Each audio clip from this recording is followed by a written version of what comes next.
The broadcast is now starting. All attendees are in listen-only mode. I didn't do that. I did. I pushed the start broadcasting.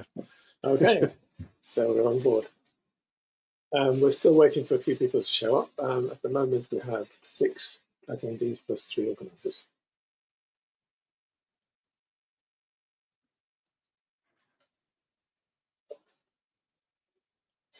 Are you going to use a presentation view? Am I going to? Do you use Keynote in presentation view? Yeah. Shall we just test that? Yeah, my slides are up. I can see the slides that the There we go. That's better. Yeah. Okay. Okay. Now I can't see myself, but who cares? I can see my slides. Yeah. There should be a little window above the slides for everybody not to yourself, which is showing you kind of yeah, sized versions of myself and yourself.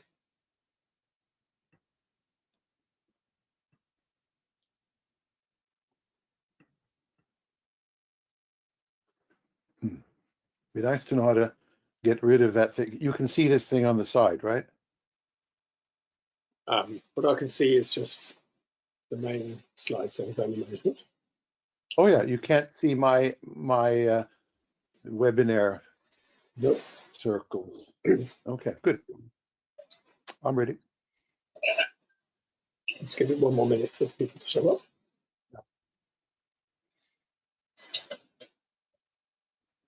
Hey Siri, he said. It's now 6 p.m. our time, yes. So you keen to get cracking?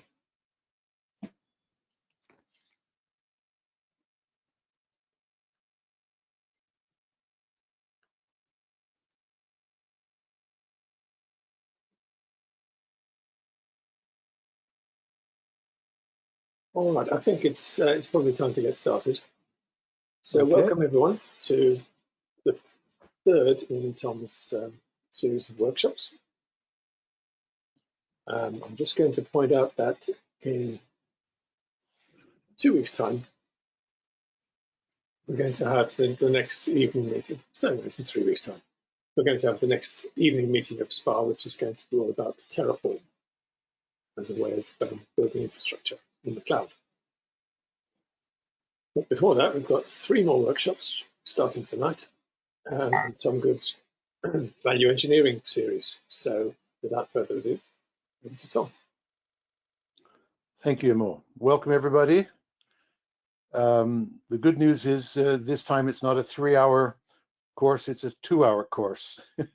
And I've set an alarm, take a little break in the middle, value management. So this is for people managing at all levels, making decisions about people, organizations, how to do things. So it's not technological in the normal sense of the word, but there's a lot of technology that I hope managers will want to introduce. The slides themselves are 2 places. You'll see on the screen here. I want to take a quick photograph of the screen or get it later, but the last slide will also have these references to the slides. If you want the big one with the presenter notes, you get this one here.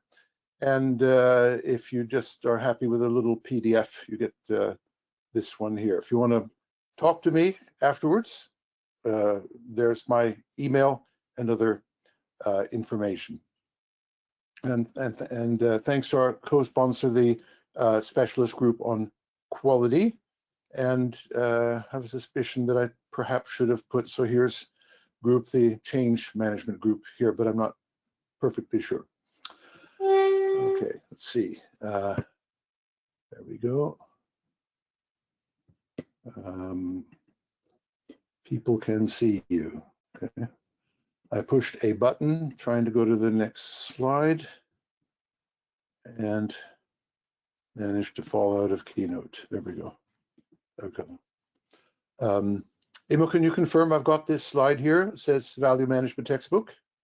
Yep, that's fine. Okay, I just had to double check. Okay, these slides are based pretty exactly on a textbook, which for the moment is free. And you can get a copy of it for review of what we're doing or share it with friends. The link to the free textbook is there. Okay, share it with your friends.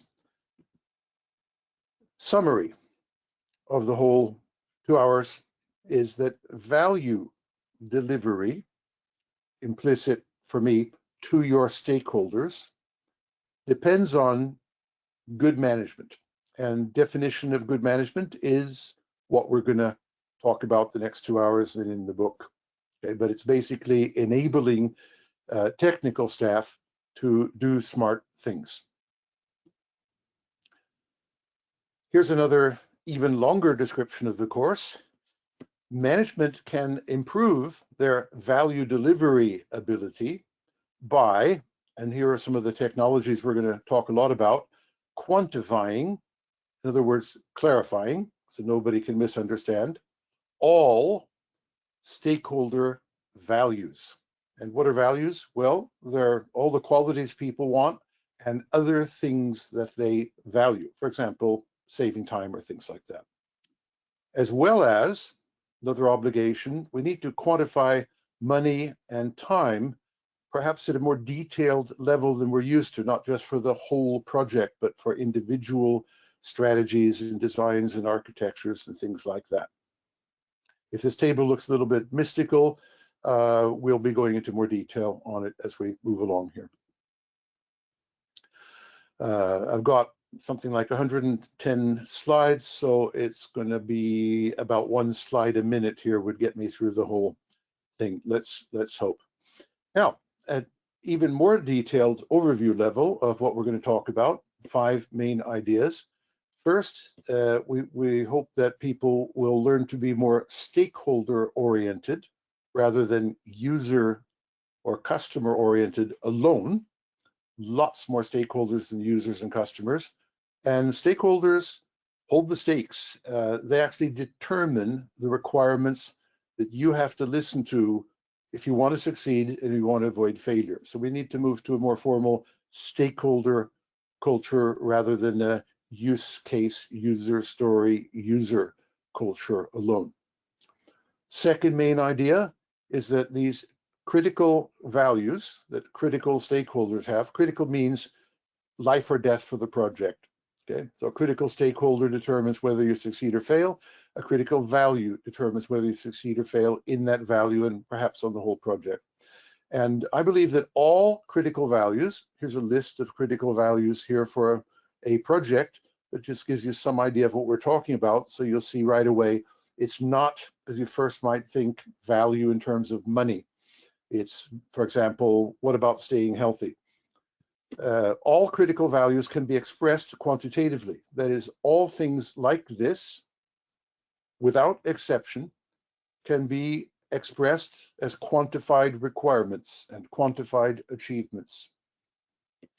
We're very good at doing this with time and money, but we're not very good at doing quantification with qualities and other values. We often talk about non-quantifiable requirements or non-functional requirements that can't be quantified.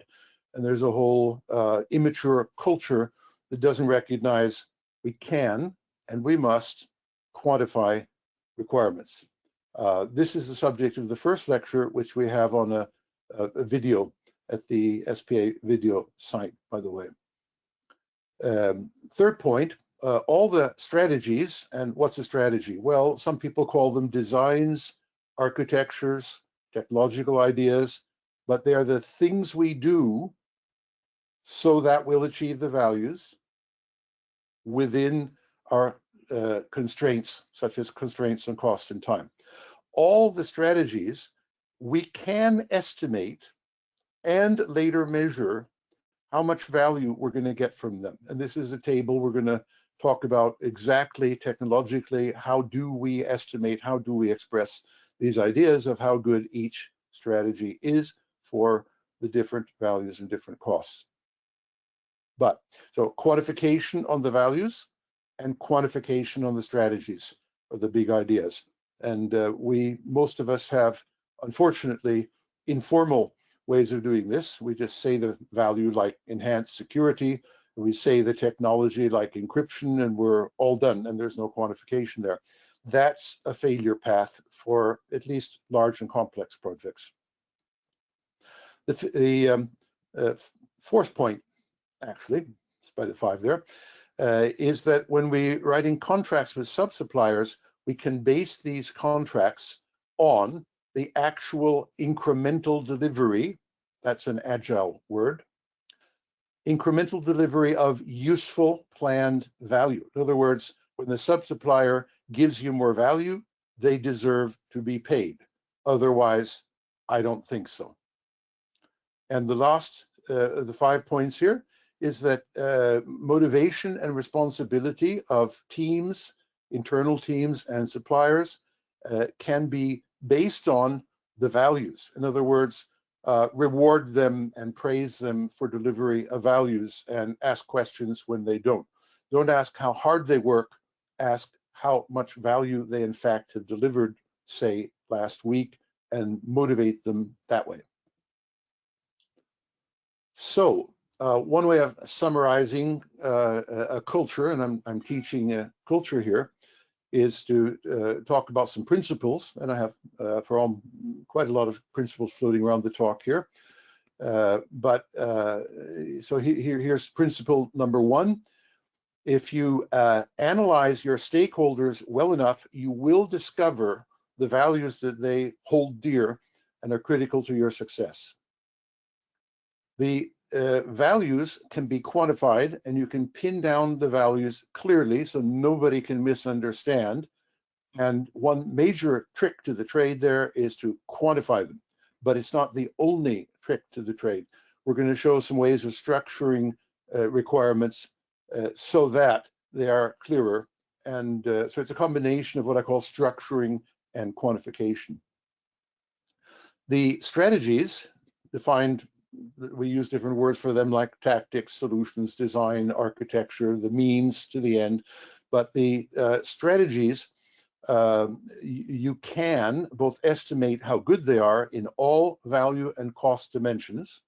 And later, when you deliver them, incrementally, you should be able to measure them, at least roughly, see how well the strategies are working, and do something if they're not working very well. Next principle, you need to increment delivery of smaller components of strategies, for example, weekly or in 2% of the budget increments. And in that way, large failure is impossible. The largest failure you will first confront is a 2% failure, 2% of your time and budget. And if you can't get out of that, maybe it's time to stop. But you should normally be able to deliver 2% increments, solve problems when you have 2% problems, and by accumulating these impressive results are inevitable from the beginning and continuously, and large-scale failure of IT projects is structurally impossible. Isn't that a nice management idea? You cannot fail in your project. The next principle is to focus on values. In other words, don't focus on the technology, don't focus on the work done, don't focus on costs and times primarily. Focus on the delivery of the critical stakeholder values. And that if you keep that path at all times, you're more likely, surprise, to deliver those values. And values are your measure of success. And finally, if you have an organization that you cannot even convince to play ball with you, let's say you do believe in this value delivery rather than code delivery or user story delivery or something like that, then consider switching to an organization that's more likely to survive. This is the table of contents of the book, but it's also the table of contents of the course. We don't need to read it, but you've got the overview right there. I'd like to introduce to you the Guild value cycle. Here it is. Here's the first part. We start with our stakeholders and identify who is it we have to deal with in order to avoid failure and get success. And then, second step, what are their values? What do they care about? What will they fail to buy us or use us if we don't do well enough? Where will they turn to competitors or alternative products and things like that? So these are called values, and we need to identify not only the name of the value, like security or privacy or usability, but we need to understand the degree, the goodness of that particular value, how much security, how much privacy, how much usability, that certainly the most demanding stakeholders need in order to consider us to be a success in their eyes. So derive from the stakeholders and then the analysis of stakeholders, the values. Once we got the values pinned down in the form of quantified structured requirements, more about that later, we can go into a design stage, and probably initially this is your enterprise architect, but you can call them designers. In some situations, you call them strategic planners, and they are going to find solutions. And these are quite simply, what are you going to do in order to get the value levels you need on time within budget? That's the design problem.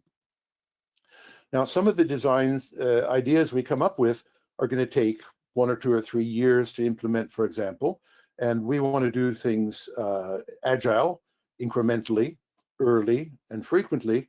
So we're going to have to decompose some of those solutions. Here's an example of a solution called advanced congestion charges being decomposed. And if you keep on decomposing, perhaps one level, perhaps several, if you have really huge starting architectures, you will get down to levels where you can do them in a short time, for example, a week or a month, and see how they work and prove them out before you scale them up by both doing more of the same architectural idea and doing them on a larger scale. So decomposition is a very interesting discipline that we don't talk so much about, but it's necessary for large-scale projects. It's not necessary for trivial projects. Then, having decomposed and figured out, aha, we're going to do this thing on the first week, we can develop. That means acquire whatever it is, buy it, build it, maybe even code it, whatever you have to do to get it ready. And then when it's ready, you can deliver it. That means integrate it into the current system, which starts out by being usually the old system, however awful. And you're going to do a series of incremental changes so the old system becomes the glorious new modern digitalization system. But we're not going to rebuild a complete new system.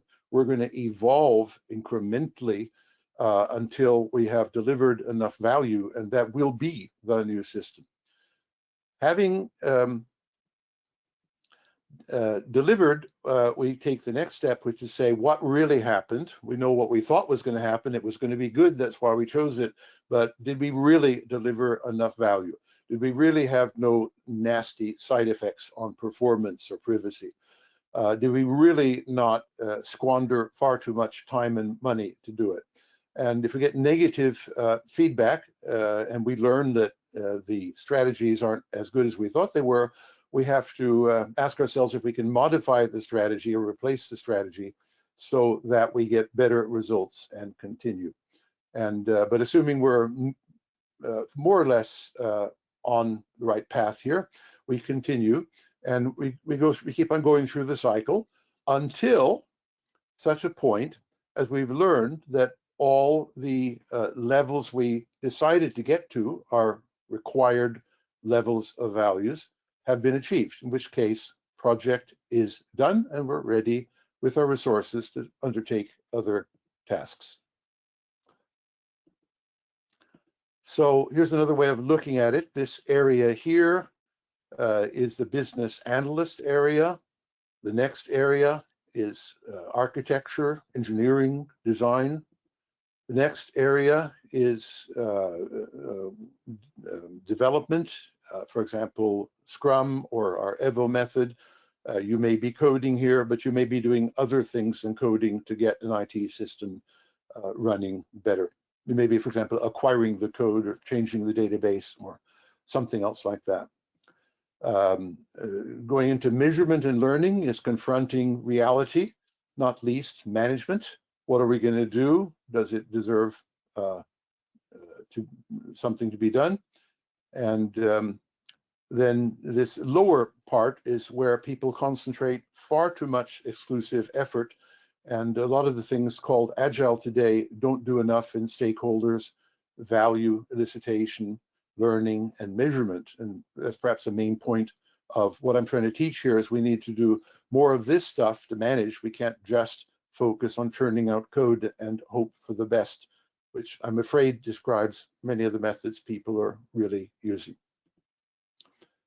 Now, part one, managing requirements. Now, we've already done 2 3-hour lectures, one of which is available in video, the other shortly, we hope. The video will be out, and both are available in terms of slides and the book. And the first part is requirements, second part is design, and we're not going to assume anybody has gone through the other 2. That would be nice, but so I'm going to quickly review a little bit about requirements, a little bit about design before continuing.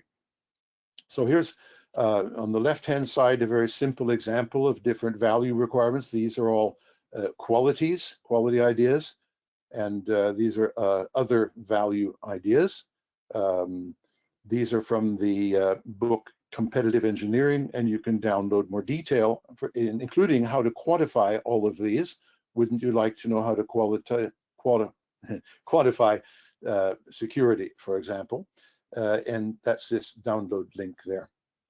Here's a very simple example of, in my planning language of writing a requirement. First, we give it a name. Many people stop there and just say, I want security. But what we do is we always define a scale of measure, more or less. Instead of saying fast car, we say miles per hour, define a scale of measure. And that helps define it, but it doesn't finally define how much you want. And we do typically 3 things. We say, how good or bad are we now? Let's call that the status, the benchmark. What's the minimum we have to get to, the constraint, say 80% by the end of the year? And what is our target for success? 98% by the end of the year, our wish level.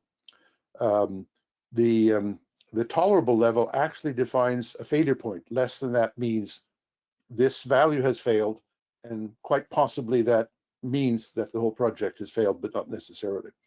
And the wish level defines success formally with a number on a scale. So this is simple, but it's very much clearer than you probably are doing for most of your stakeholder values. So I hope this lecture will give you a guilty conscience about how poorly you write requirements. Should you wish to go back or delegate to your business analyst learning about business requirements, here are the slides and the video for our value requirements 3-hour lecture, and it's all free. Here's another picture of value requirements. Here are 3 values, and here is one valued thing, but we call it a development resource. In other words, deadlines, budgets, and stuff like that. And we have to constantly, primarily say, we need to get to the values. And then we'd like to do them within economic and time constraints. But sometimes, in order to reach the values we want to get to, it's going to cost us more time and money than we hope for. If it costs more time and money than pays off, maybe we are going to give up and back off here and get down to a profitable level. Basically, the values we aspire to should not exceed the economic value of them, the profitability, if you like. I think I went through this in good enough detail, but here's some more text explaining what these things are in a very simple example of a quantified critical requirement, in this case, security. Security can be done in a lot of different ways. We'll show some more advanced ways. This is intentionally simple and simplified, and it's not the only way to do it. Here's one of the trick of the trade we taught in more detail. It is in the scale of measure, we plug in some not quite well-defined things yet, like in this case, attack types and potential or real effects and stakeholders. And then we define attack types as a series of different attack types there. And this is a series of potential or real effects.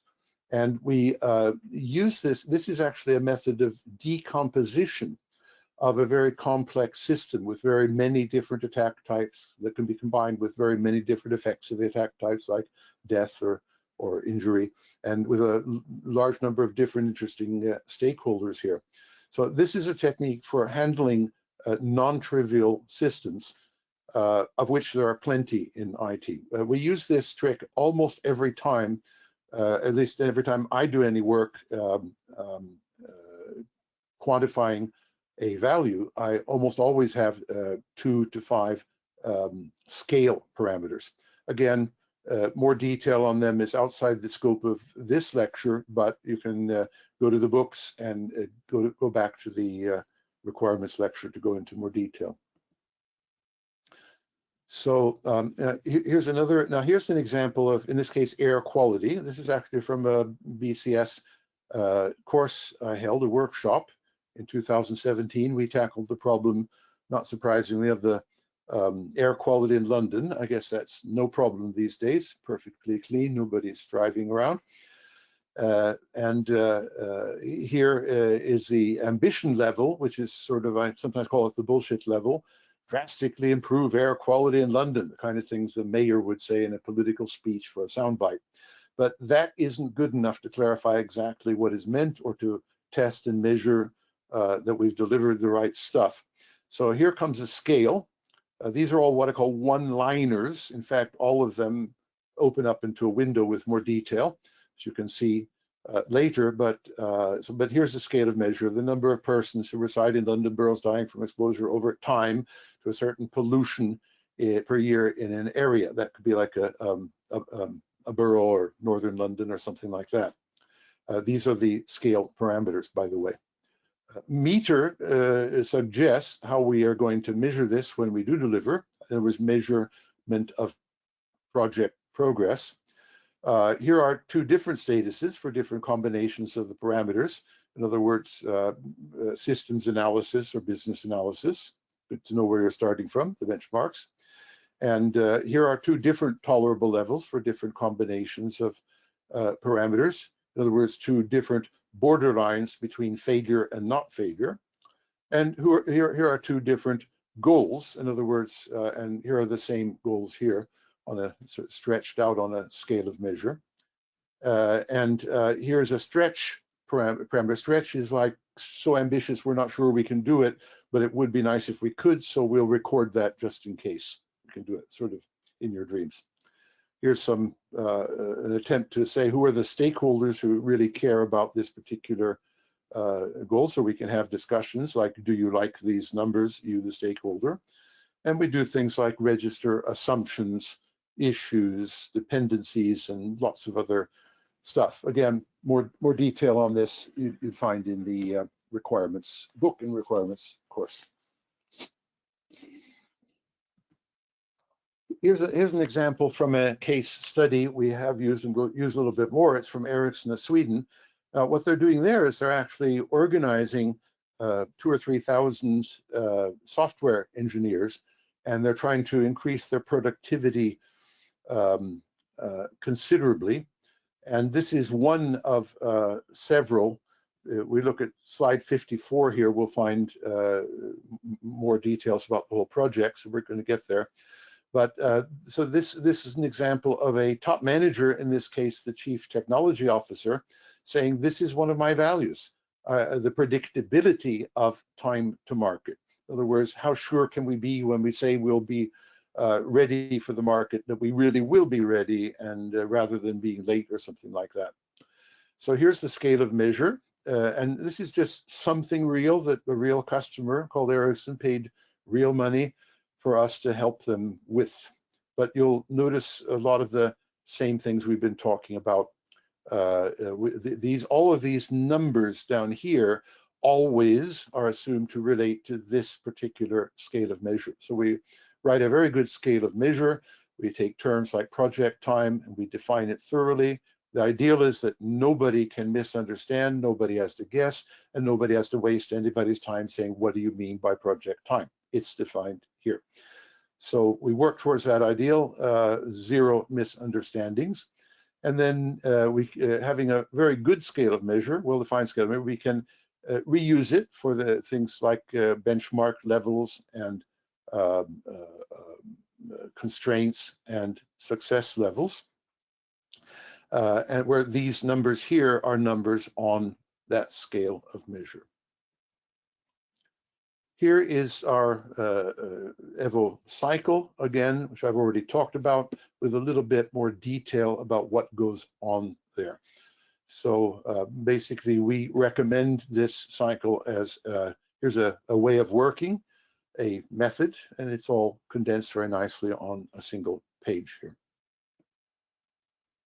So that's a recap from the value requirements course. Here's a little bit more that I wanted to add to the value management course. So here's a case study from a client of ours where we were confronted with a project which had 100 people working on it. It had been going on for 8 years. The major thing it was trying to do was to get rock solid robustness of the system, and they had not achieved that for the last 8 years, and they were still struggling. It was considered the largest failure IT project in the history of the corporation, and we were asked for advice on it. I took a look at it, and the first thing I saw was that the CEO had some objectives, and one of them was rock solid robustness.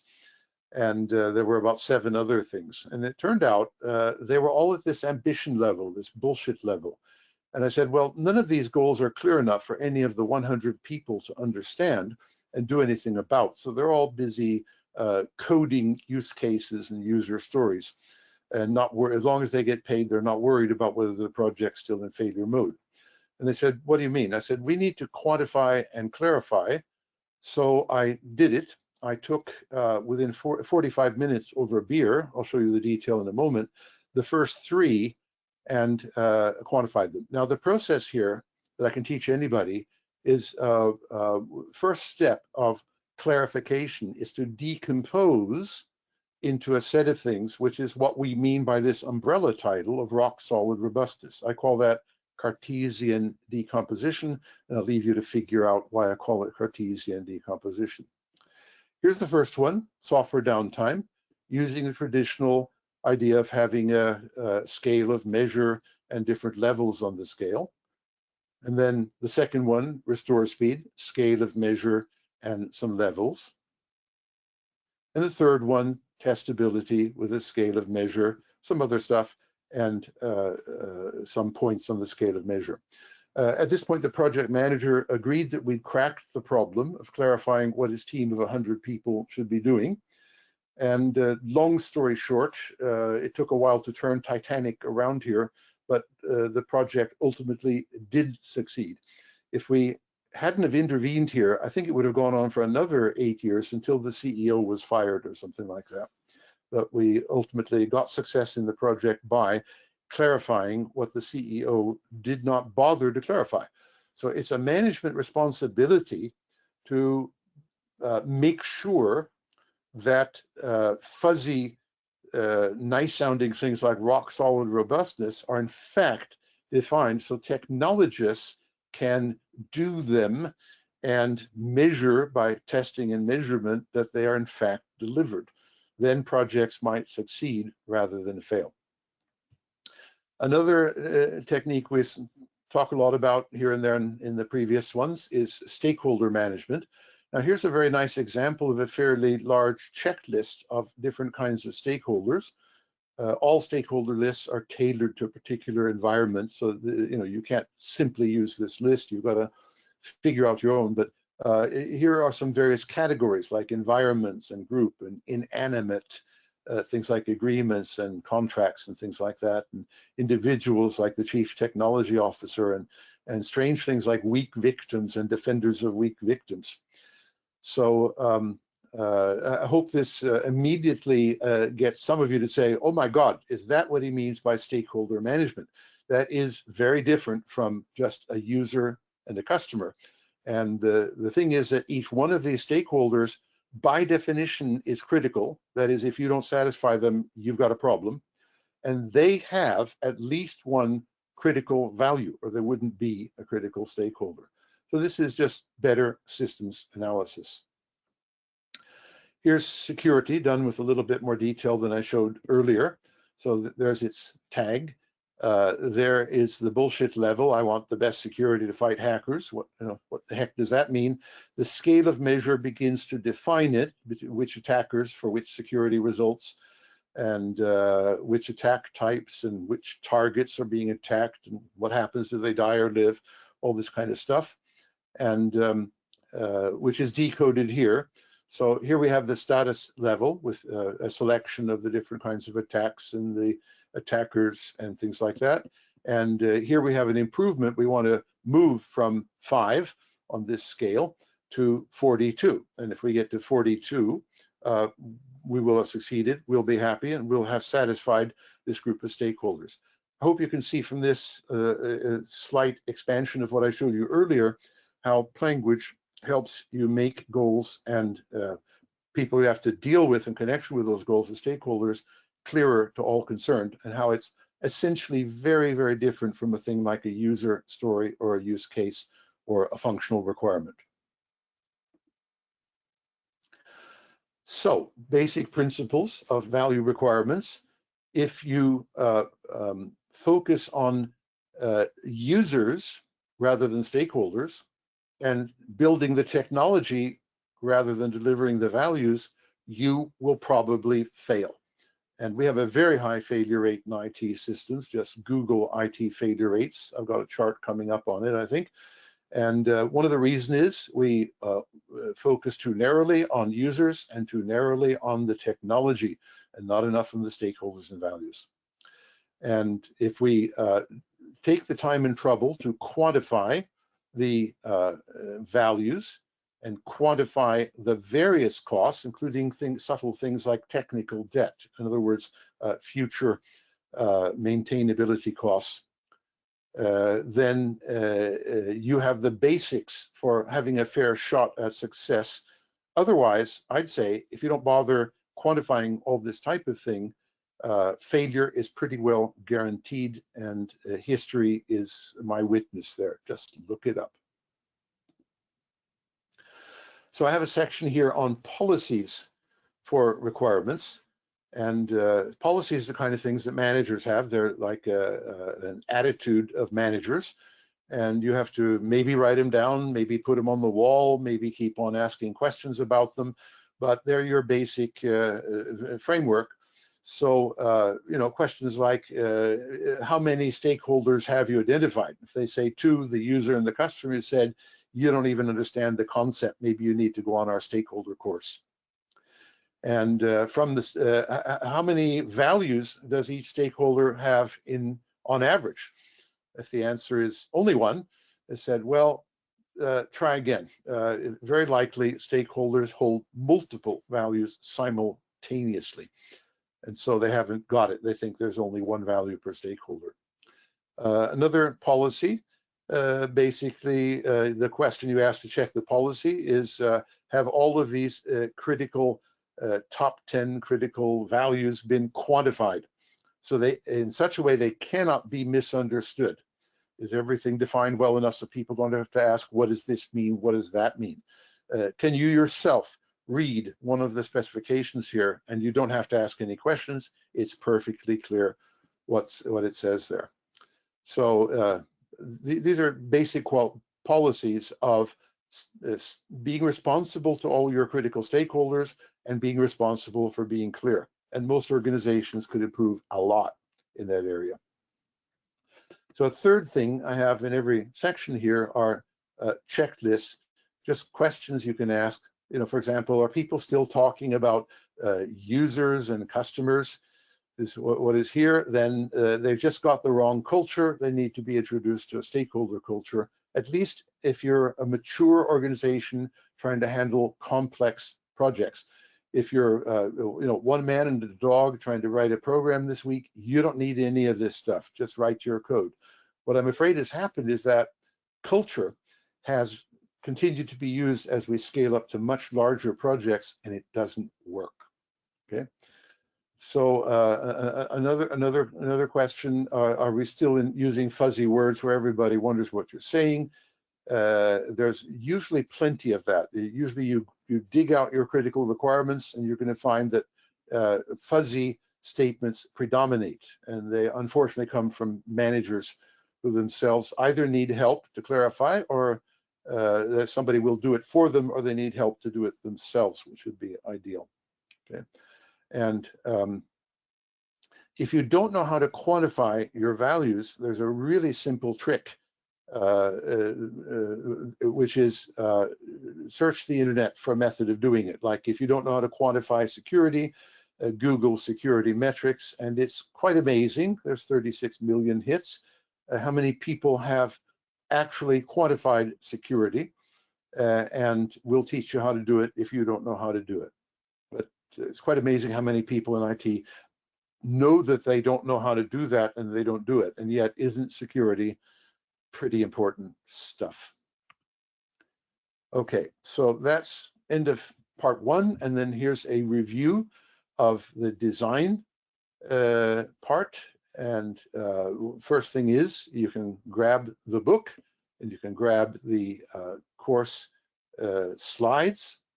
And shortly, we hope you'll get the video. You can review the whole thing, or get some of your system architects to do it and go into more depth on design. So here's just a really quick review. What is the meaning of the word design? Well, if this be some value we need to, which is this bad right now, and we need to get better and better and better, and we'd be really happy if we got this level, then design is something we plug in, whatever it is, in order to make some progress towards our goal. This particular design seems to have an impact which goes halfway to our goal, which is good, but not good enough. So we either need to supplement with additional design, or replace this design with a more powerful design that gets us to the goal. So the whole idea of design is it gets us to our value goals within our qualities and costs and other constraints. So this is a graphical language for thinking about requirements and designs. And there's some detail on that graphical language here for those who think graphical languages are nice things to have. I recently met a US professor who pointed out to me that nobody has submitted a general theory for design. And I said, what's that? Never heard of it. But he started telling me, and I said, you know, what I've written up in my book here sounds like it satisfies those conditions. So I wrote a paper on it, which you can have. And here's a free copy of the book. And for those of you who are deep academically in the whole idea of design, might be amused looking at my claim to fame that I've got the world's first general theory of design. Here's a little bit deeper in design. I showed you that a good design is good enough in its impact to reach the level you're trying to reach, maybe more in this case, but it also has to do so that same design within the cost constraints. So here's your budget, and this design eats about 80% of our budget, but it gives us more than 100% of what we need. So that's pretty good. In simple terms, we've solved the problem. We have a design which is consistent in giving us enough impact in some one or more levels of value, and not stealing all our time and money to get there. This is just a I'm mainly adding in is the idea that we have to look at all, not just one in the simplified diagram, but a set of short-term and long-term costs. Short-term being, say, capital budget and deadline, and long-term being like the maintainability technical debt situation. Management, what are they responsible for? Well, first, they are responsible for making sure that people are trained, empowered, and given the time to identify the value and cost ambition levels numerically. And right now, that's not true in most organizations, probably not yours. So management responsibility.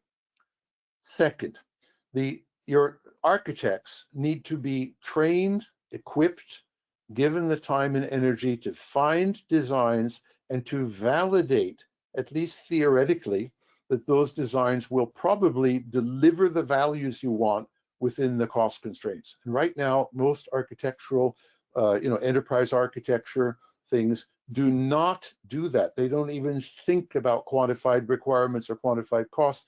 They just throw out named technologies and leave it at that.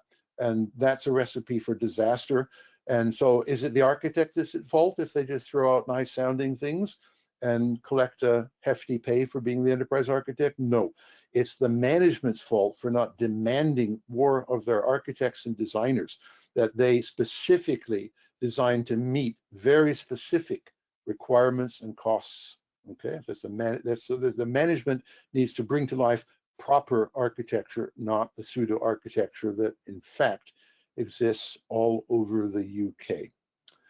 The management has to make sure that the designs are tested out in this cycle and early and measurably, to make sure that they surely, but slowly but surely, do actually deliver some of the values as early as possible. We don't need, after 8 years, to discover that no value has been delivered whatsoever and the project is considered a failure.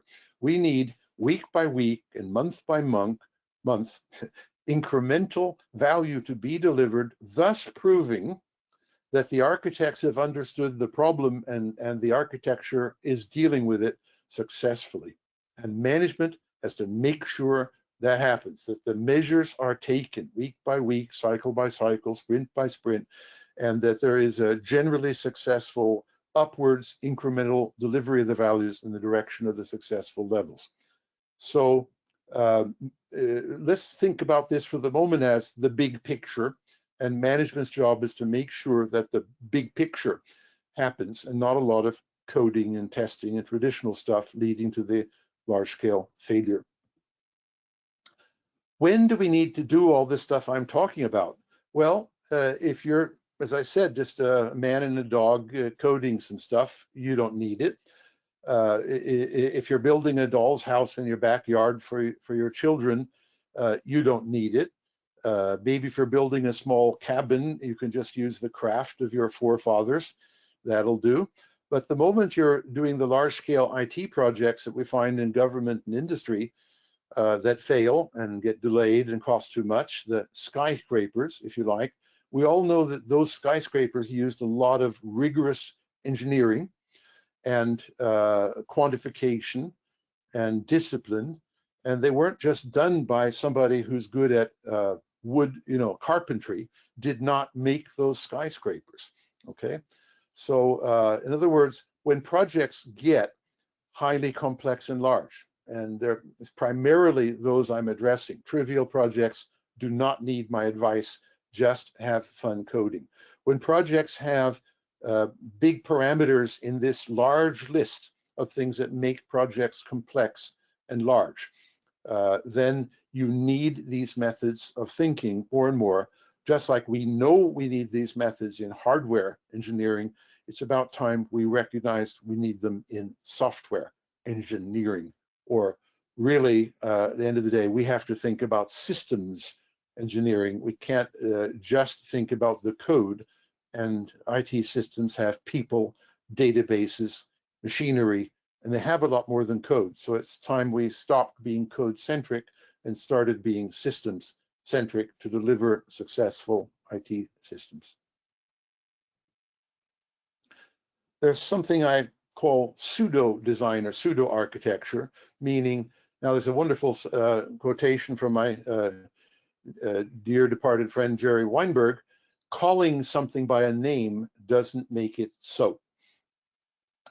And so calling enterprise architecture, I don't know. When I look at the enterprise architecture, I see in practice where there's no attempt to quantify any values, no attempt to quantify the goodness of design or architecture or their costs, then I say you can use that name architecture, but that's just a false flag. That isn't really real architecture as practiced by real architects. It's something programmers do when they take an architecture course and declare themselves to be architects and feel very proud of themselves. And I'm ashamed of them. They are ridiculous. And they do all this silly stuff. Here's the failure rate from it, okay? These are totally failed. These are like a few years late, a few billion over budget or terrible quality. And I don't know what successful, I'm even suspicious that some of these things called successful are not really successful because they haven't even defined success very well in terms of quantified requirements. So I think practically everything is more or less a failure, but that's my personal opinion. But prove me wrong by defining success and then showing you got it. Then we can talk whether what the real failure rate is. But even by these poor standards of what is successful and failure, we have horrendous failure. And the cause is lack of management and lack of management of requirements and design and quality management. Here's something we introduced in much more detail in the value design course. It's an impact estimation table or value design table and value decision table, excuse me. On this axis, we have these quantified 1, 2, 3 values where we're trying to move from some number like 10 in the status to some number like 5 in the wish. Here's the scale of measure and some other information. Here we have various designs. This is actually from a BCS course. So it's student work at BCS on the second day of the course. And these are defined in more detail. They are maybe 10 lines of definition. We'll see more of it later. And these numbers, let's focus on one single number, 40%. It means incentivize is considered good for reaching 40% of the goal. In other words, 40% of the way from 10 to 5. What that means is it's a nice design giving us 40%, but it's not good enough to reach 100. Okay. Now, T-kiosk, on the other hand, is good for 100%. So in a way, I don't need incentivize to get to this goal. I just need T-kiosk. Okay.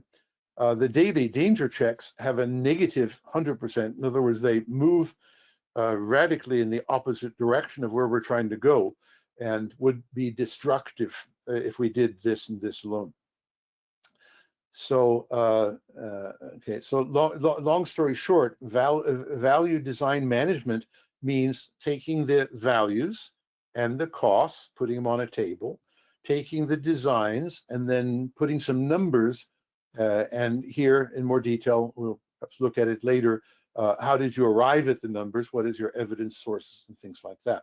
That's a rigorous engineering process for making decisions on what do we prioritize, what do we need to avoid, what's the value to cost ratio of these and things like that. Again, management needs to train people in these disciplines and employ people, principally here the designers, to do these disciplines and help management make decisions, management like product owner level or project manager level, which one of these are we going to do first because it has the highest value to cost level, for example, which would actually be this one. Another simpler approach to all of this is what I call the tough questions.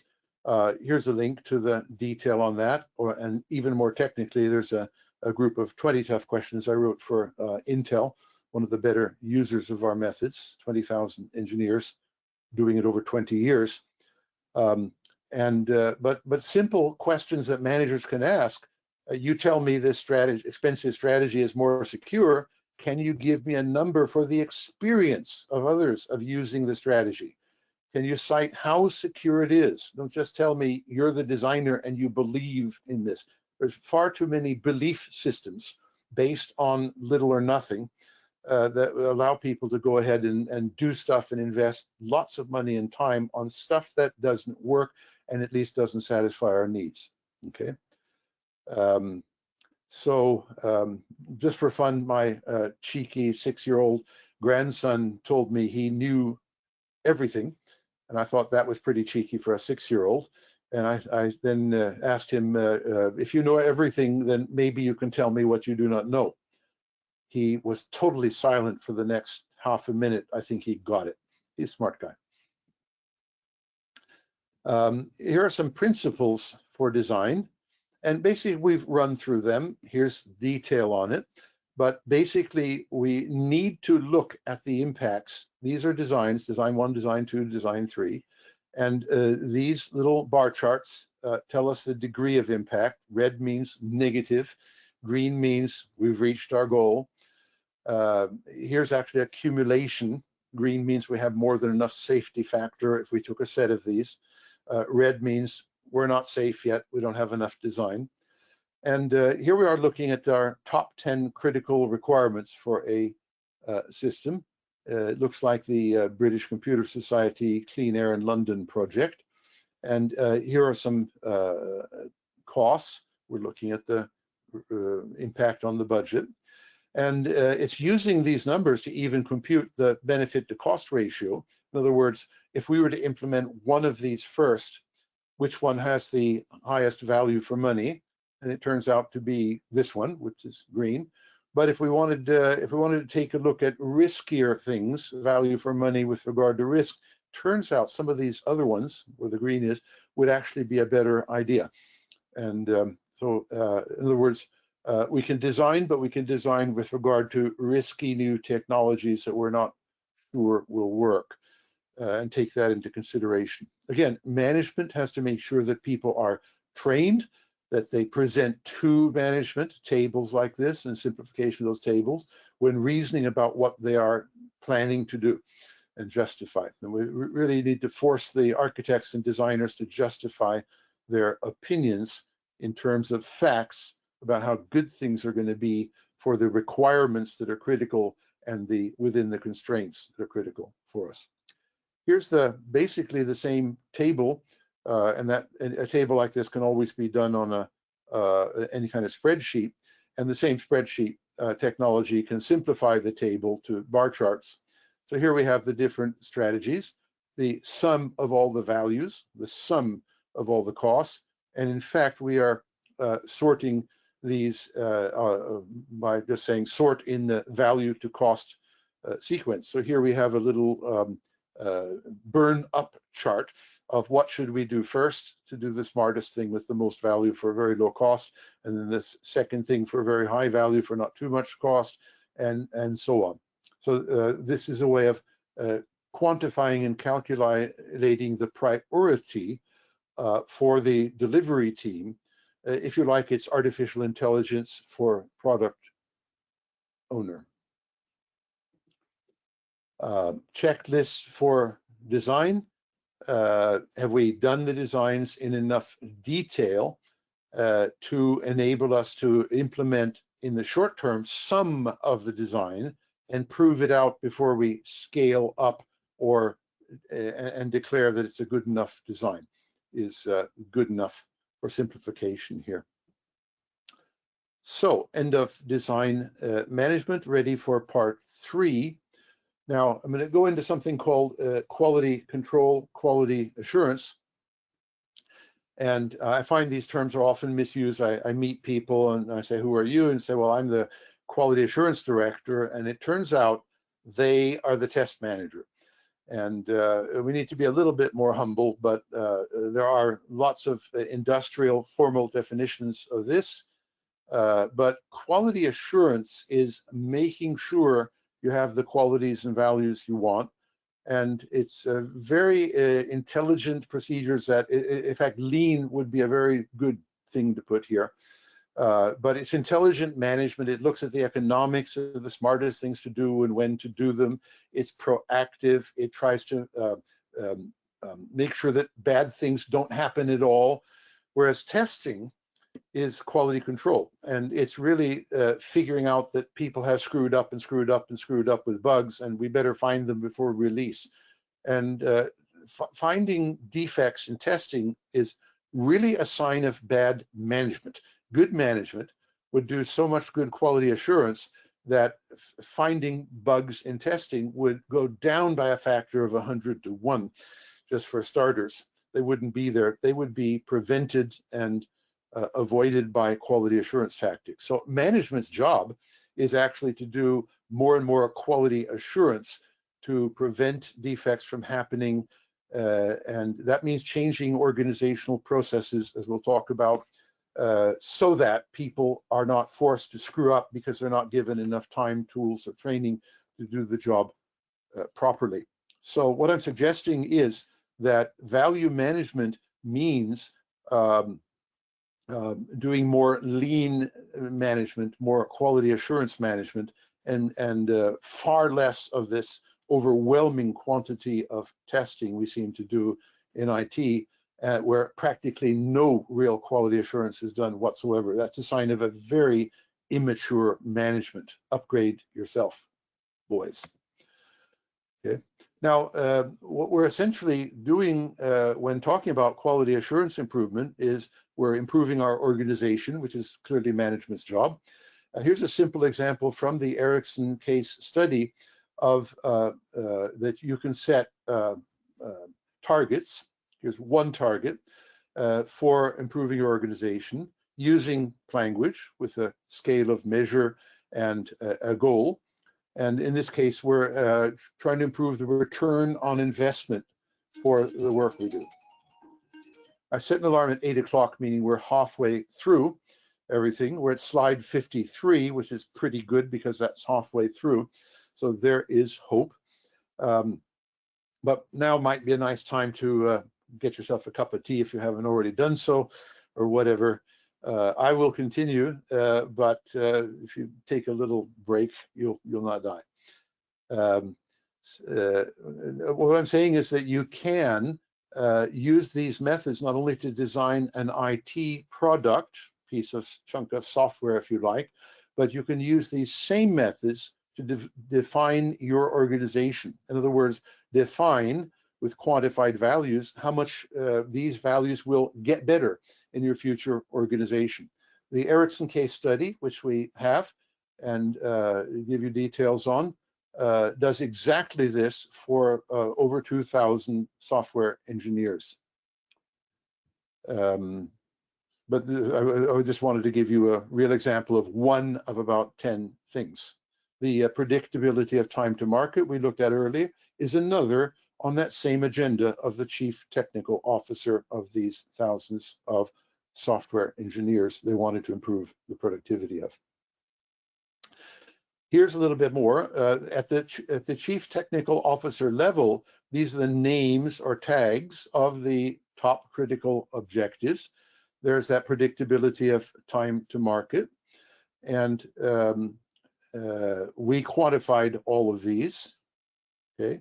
There's the case study in more detail. Anybody wants to dig it out and get a, if you like, a template for maybe planning the improvement of the productivity in their own organization. This slide shows the technologies, the strategies, the solutions, the architectures that were suggested from many people. Some people suggested architecture best practices, which sounds like a good idea, doesn't it?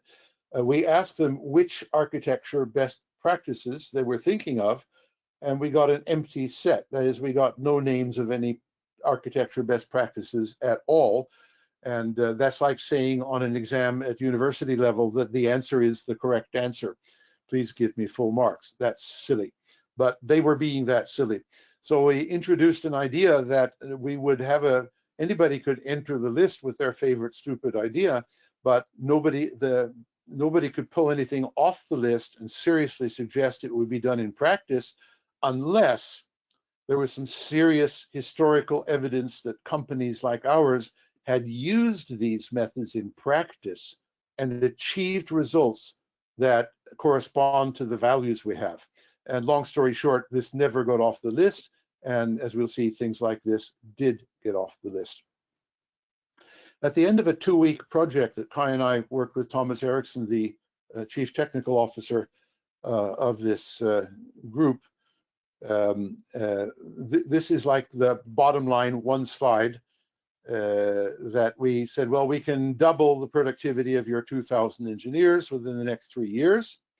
Of all the many strategies we've looked at, we find 3 which have a track record of delivering the stuff we need in our requirements within companies like ours, i.e. Hewlett-Packard, Raytheon, IBM, etc. And what we need to do is master these techniques, which often take several years to master, and spread them throughout all of our projects on a priority basis, meaning in the most important projects first. And then we did something pretty dramatic. We said, what's your most important current big project? It was packaged C. And we said, can we start doing one of these, EVO, on package C immediately? In the meeting, the CTO dragged the project manager of package C into the meeting and said, basically, will you commit to doing Gilb's EVO method? And long story short, he said yes, and went and did it. So that was like from next week.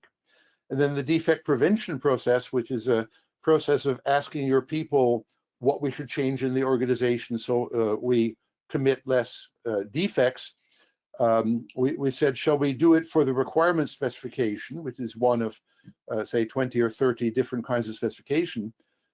This particular CEO had worked with us the previous year on the use of this method in practice, so he knew perfectly well what it was, but he got a commitment to apply it to requirement specification, which is a very good place to start.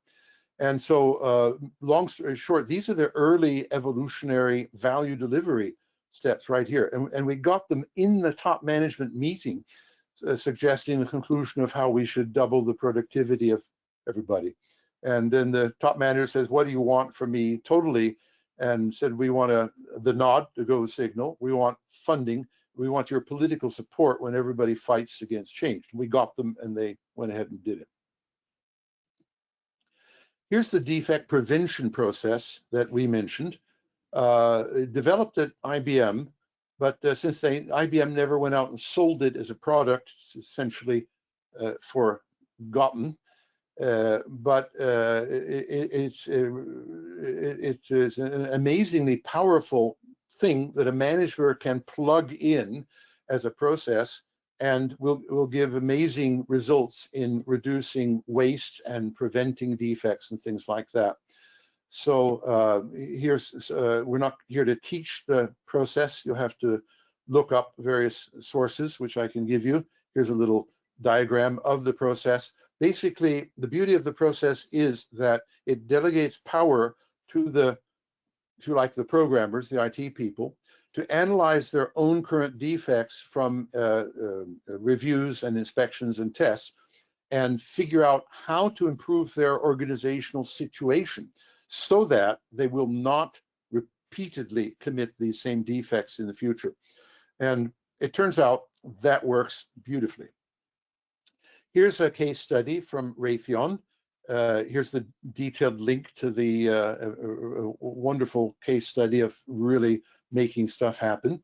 This is over a several year period, but Raytheon starts off with 43% rework, in other words, finding and fixing bugs and retesting. Within 1 year, they've reduced this by half using the defect prevention process. And then slowly but surely, incrementally, it's like agile change of the organization. They keep on improving until they put in a bad idea for the organization and they fix that. They go on finally a couple of years later to get down to 2 or 3%.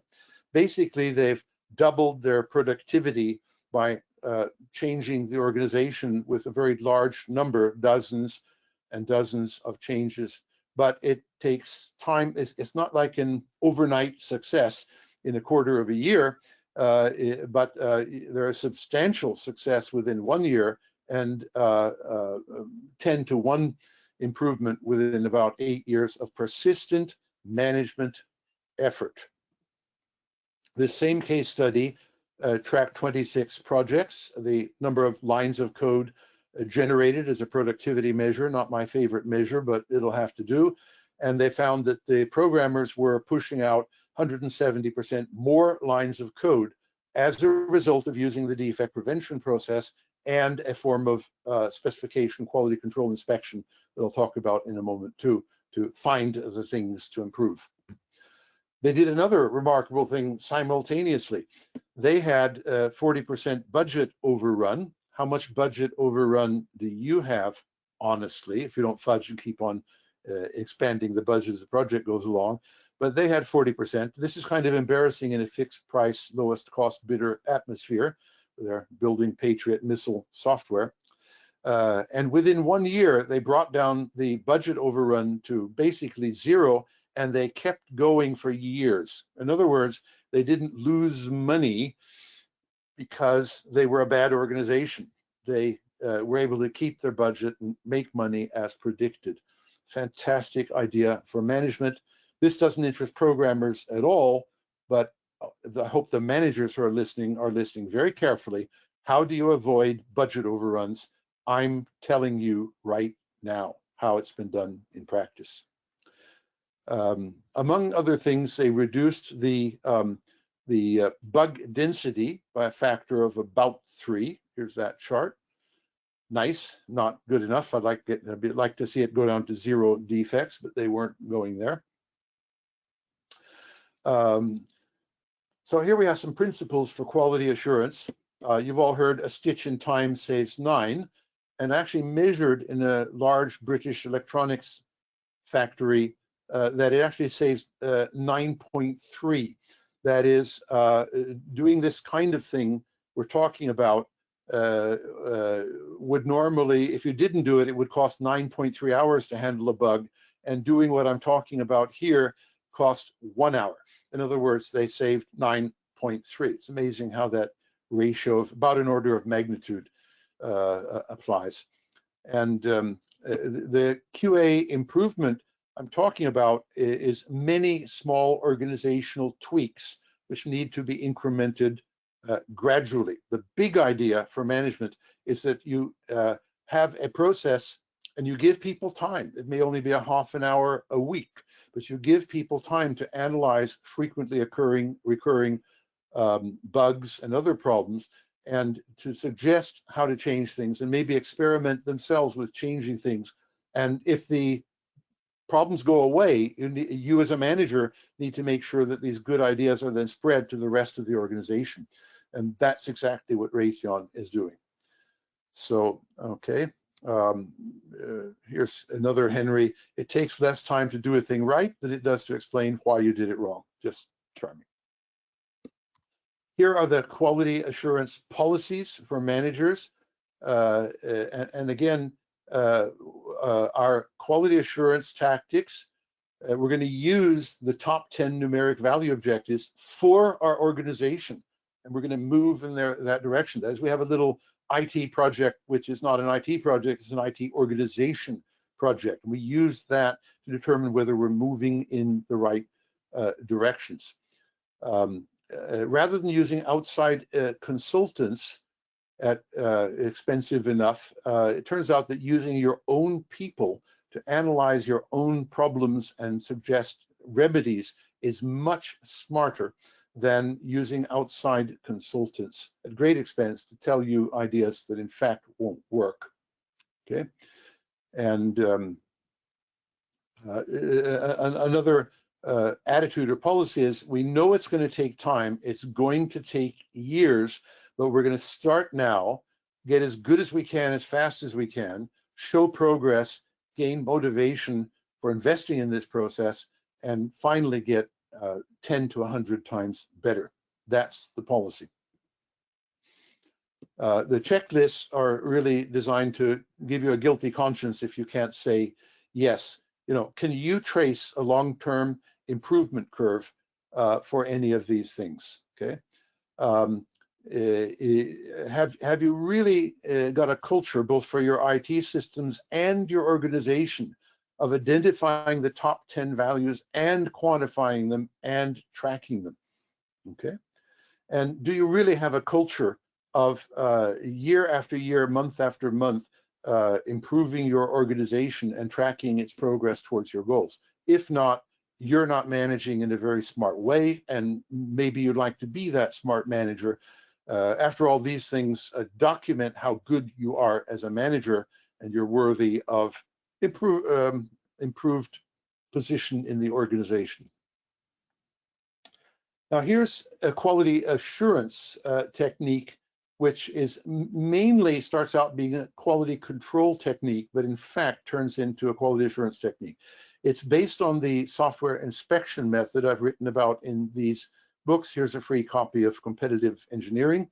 And in the early days, we copied IBM's method. We did 400 process improvements to it, the software inspection method from the late 70s. But then finally, we did a radical pivot to something called specification quality control in London for Citigroup, who wanted something incredibly simple that would work in a large organization. And that's what's documented here. And I'm going to talk about spec QC, or specification quality control. What it is, it's a method of measurement, which isn't like testing where you try to find each and every defect and fix each and every defect. It's a method of measuring very cheaply by sampling, so you know whether what you're managing is in good shape. And if not, you change it. And then, in fact, it's in that sense used as a quality assurance method. The specification quality control method can be used at two levels. Let's primarily think of using it on requirements, but in fact, it works on code, architecture, contracts, test planning, anything written by people. And the first thing is to check that it is clear and unambiguous. If it is not clear and unambiguous, you cannot determine whether it's relevant to your purpose or good. So there are two stages here. It took me a long time to figure this out, so I'm transferring decades of wisdom, one idea. Quality control to make sure things are clear. Then, next phase, test by quality control whether it is relevant to your objectives and requirements. Okay. Now here's the basic spec QC. I'm using some slides developed at Intel for teaching my method internally. So here's roughly the process. It's designed to be simple, that is taught in a day, done in an hour, no matter what size, because we actually sample very large things, so we don't get overwhelmed by thousands and thousands of pages of anything. Now here's a little map how it goes. Again, you want the details, you're going to have to look at my free book here. Basically, we check that, let's say the requirements are coming in, and we may do what we call an entry process. We check that they are, they're valid, that they come in, and then we do a task. The task could be doing architecture design on the basis of these good requirements. And then we want to exit the architecture. We're going to do quality control against certain standards. First, is the architecture clear? Later, we're going to ask, is the architecture relevant to our objectives? So there are two different sets of rules that are used to check. If the, long story short, if the architecture is clear, complete, and unambiguous, and it's doing the right thing, long story short, it will exit and can go to a high-level review, like is it politically acceptable or something like that. That's long story short. There's much more free detail in the book there. Here's an example. I believe very strongly that if methods suggested are any good, you'll be able to give data on how they work and independent case studies, and they will have worked for many years rather than have been played with for a year and then discarded. So here's John Terzakis of Intel. Intel has used my methods for that is the Planguage and the Spec QC and Evo, for over 20 years on over 20,000 engineers. So that says they comes in, they keep them in, they haven't found anything better, and Terzakis happens to do serious research in the background on real teams. So here's an example. A 31-page requirement, presumably for the software in a chip, comes in. They find 312 defects. That means violation of their standards or rules. That means they're 10 per page. And that's too many. That's actually 50 times more than it would pay off. It pays off the sweat getting better. So they reject exit. The team goes back and keeps on trying and keeps on trying and keeps on reducing the number of defects. And they end up with a 45-page requirements document where they only find 10 defects, which is 0.2 per page, which is 50 times better than this, and is also economically good enough to exit. That is, it pays off to exit and tackle these problems in other forms of quality control and test. If you went for 0 here, which sounds like a good idea, 0 defects, you would go on forever and you would never exit any document and never get any product delivered. So there's a non-zero number which has to be your exit level, but the exit level is determined by what pays off. So here's a wonderful free paper on the detail, and there are many from Terzakis' hand. He is now working at Raytheon, as it turns out, after many years in Intel. But he's very good at exploring my methods in practice. Here are some of his slides too, where he's showing the several sets of these spec QC through time. Different. Here's finally the release or revision. Green means it's economically okay to release. Yellow means it's not, and red means you're joking, disaster, if you even think about it. Here it's just, it wouldn't pay off very much, but here it's just total disaster. One little remark is that the productivity of the engineers was enhanced on average by 233%. And the reason is they're learning. This is quality assurance. This is proactive. This is preventative. They're learning to prevent the defects. And this is not a process of finding and fixing defects. This is finding and fixing people's lack of training and lack of understanding of how to do it right the first time. Another map of the same thing. The point being that this type of review is so cheap, like an hour or so, that you can do it in the beginning. You can do it periodically to make sure that a large effort over a long time is still on track. And you can do it finally to release the final product. So it's a cost-effective way. And management needs to put in spec QC for all critical documents. And that means, for starters, all requirements documents, and probably all architecture documents, all code, all test planning, and certainly all management contracting. Sounds like a very good idea. Here's another practical report. We use this in a non-software environment. In other words, this is aircraft engineering at McDonnell Douglas. So we're making engineering drawings of airplanes, which I thought of as a kind of software. It wasn't the hardware itself, but we deployed the methods there. And here we see this personal learning curve of one engineer where they keep on having too many defects, and we drive them down until they learn to get near zero defects. And this is persistent behavior. They have learned something that largely carries over to the next drawing and the next drawing and the next drawing. Management needs to plug in this process so that their people learn and retain the learning, and you're constantly checking they've learned it. Here's some nice remarks from the directors of my client about how effective this process was as a way of training 2,000 or 3,000 engineers. We did the same thing the year afterwards at Boeing in Seattle, equally successfully, and there's documentation on that too. Okay, so management is responsible for knowing that processes like this exist, for trying them out on small experiments to see how they work. Do it on something that you yourself as managers write. to see that you actually have, say, 50 to 100 bullshit words per page would wake you up. And then deploy it evolutionarily, incrementally, document type by document type, project by project, always measuring that it pays off. That's your management responsibility. It's quite clear that the programmers of the world, you know, the ones doing Scrum, they don't know about this. If they knew about it, they're not going to do a thing about it because they're afraid you would react and fire them for doing stuff they're not employed to do. Management has to take the lead in listening to courses like this, picking up ideas like this, saying that looks like it might be worthwhile at my site, so I'm going to try it out, and that's my management responsibility.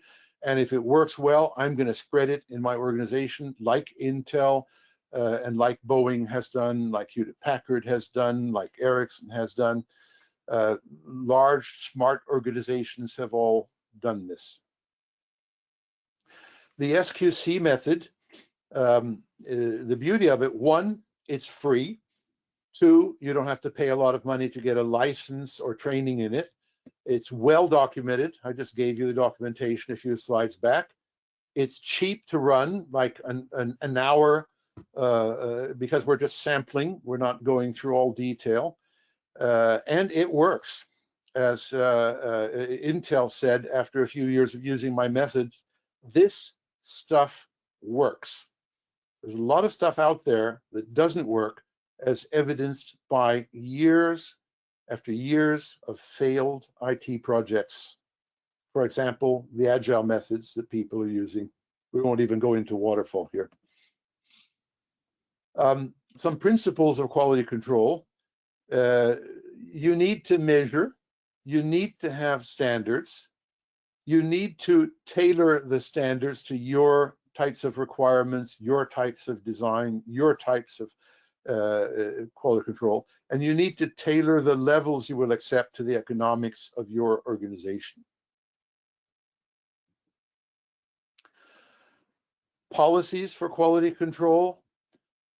You need to have written standards. Now, I don't believe any of those standards should exceed 1 page, maybe just a half a page. The competitive engineering book I gave you a free copy of has plenty of examples of short 1-page standards called rules throughout the book for all types of things.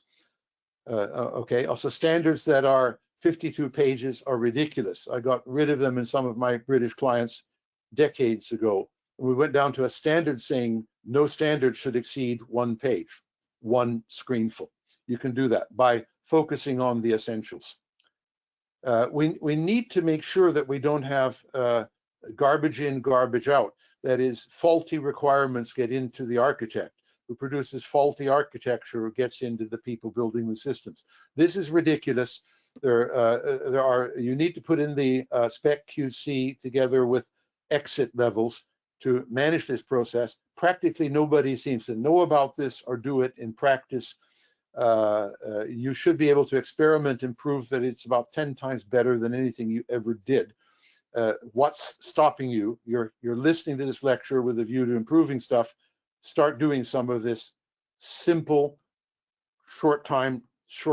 small investment stuff, finding out that it works, and then scale it up to your whole organization. We need to do this quality control at early stages of planning, and that means like the requirements and ideas you give to people to bid on a project, and then the contract and things like that. You don't wait until you've written a lot of code and do code quality control. It's far too late. Here's a quality control checklist. Here's a simple example of analyzing, this is from Intel, analyzing a statement full of violation of the rules and some of the rules that are violated. Here's this 9.3 times more cost effective we found at a British electronics organization some year, Thorn EMI it was called for a while, kept on changing its name. You should get 10-to-1 return on investment from doing the things I'm talking about. And if you're not doing it properly. or maybe what you're doing is so simple you shouldn't be doing anything more advanced. Okay, so end of part 3, 33 minutes left. Excuse me if I up the pace a little bit. If I'm going too fast, well, you'll have to go back and read the slides. That's why I have a lot of text here, or read the book. Your job is mainly to pick up and say, aha, there are some ideas here, and I need to go back and start doing some of them rather than none of them. So part 4 is managing the value delivery. So here you have some stuff you've designed to some solutions. They hopefully will deliver the values. You've decomposed them into smaller units. Now we're ready to deliver. That means integrate them in existing real systems and measuring what happens and learning whether good stuff happens or not. That's this process here. So the prerequisites for managing value delivery is that you have clear requirements. Now, actually, I've taken another case study. This is from IBM Federal Systems Division, Space and Military. It's published in IBM Systems Journal, but there's a link. And these people did projects for years on end, always on time, always under the cost budget, the most complex projects of their age with the highest quality requirements of any project. So this is like it's called the clean room method, and it's the best project management method ever. But they're doing exactly what I'm describing here. And long story short, if we go through the flow chart, there's a point here where we ask, is the measure and learn cycle, have we really from our design ideas gotten the results we want?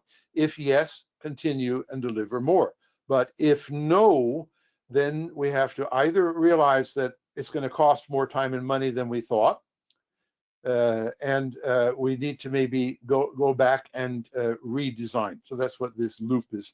But this is a real example of very successful use of this feedback and learning loop. This is agile as it should be, if my agile friends haven't yet recognized it. But it's agile with numbers and measurements and frequent reaction if things are moving off course. Here's another diagram from the same thing. Quinnen, by the way, Robert Quinnen is the architect in the real organization, and he's the one who really asks if the values delivered deviate from what we thought we're going to get, then we have to go up and fix things. They do another thing, which I'm pointing out here. They keep historical data in a database, 20 pages of it, from all of their past projects. And they use that data in order to better understand which technologies they should use and what will happen if they use those technologies in the current project. So this is a sign of maturity, that it isn't left to the memory of the individual project person from past projects, but they're literally capturing numeric data about cost and effect of, say, an SQC project, process, I meant to say. And they use that information to decide whether to use that process or not in the current project. So, so there's an idea for management. For a larger long-term organization, are you systematically collecting data about your projects in such a manner that you can use that data to make better decisions in your current projects? IBM did, and that's one of the reasons they could always deliver on time under budget. A lovely little citation from Santayana: those who do not remember the past, here is your past memory, are condemned to repeat it. In other words, you will keep on failing. Why do people fail? Because management didn't learn from their own history and didn't spend the time and money to collect information about their history in such a way that they could use it. It's like there's a corporate memory, there's corporate learning. And that's not a job for a programmer, that's a job for a manager to invest in. Here's another case study. Details are here. One of my favorite Norwegian clients who did magnificent things with our methods. Here they actually have 4 parallel 4-person teams, team 1, team 2, team 3, team 4. And this is one sprint. And here are the degree of improvement actually made. 100% means we got to our goal, which happens to be here. And 48% means we got halfway to our goal. Okay.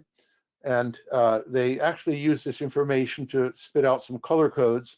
Green meaning you don't have to do any more work here, team. It's done. See, 100, 100, 100, 103. And yellow means, well, you have met the tolerable level, so you've not failed, but you haven't succeeded yet. More work should be done. But your highest priority is not bombing out completely. That's the red stuff, where you haven't even achieved the tolerable level. This is done on a simple spreadsheet using our language methods, using Evo. And so there is a, if you like, a project manager is keeping track of sub-projects that are managing themselves. This is very much team self-management based on simple numbers. But notice that each team is managing order of magnitude 8 different values simultaneously. Here are the requirements. Here are the constraints, the minimum. Here are what they've achieved on the 9th week out of 12 weeks before final delivery.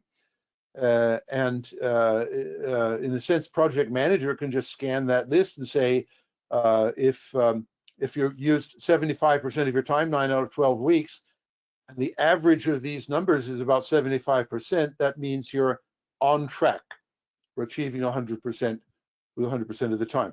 If all of these numbers were like 6 and 20 and 30 and 5, and you've used 75% of your time, you're in deep shit. And so you can, but the point is we're managing against the value delivery, not the codes or user stories written. We're managing against the stuff that is critical for the stakeholders, not critical for the programmers. Here's the real group of 16 people I was talking about, including some of their managers who deployed these methods. This fellow here, Tron, actually wrote this spreadsheet thing one evening to manage the process. This is the chief architect and one of the founders of the company some years earlier. And here's a little overview of, here's like, we're estimating what the design will do. We're measuring what the design really did. In this case, Microsoft said it was twice as good as they thought it was, because Microsoft usability did the measurement for the usability requirements. This is timing. This is 4 working days. And so actually in one spreadsheet, we have the whole of value management, of project management for values and costs. And this is simple. They learned it in one day. They wrote their tools in one day. And every week they use this to track their progress. They were so good at delivering qualities that they destroyed their international competition. That means wiped them off the map and took them over and went on to become extremely profitable. Those are very good methods, and managers should be plugging them in. Here's another one from Confirm It. They borrowed some of the, we've done a lot of this stuff at Hewlett-Packard for years, and we have the Hewlett-Packard published data on it. And here is like the weekday cycle or the sprint, what's being done. German infantry went mad. Some even committed suicide. So began Operation Goodwood, the biggest tank attack in the history of the British Army.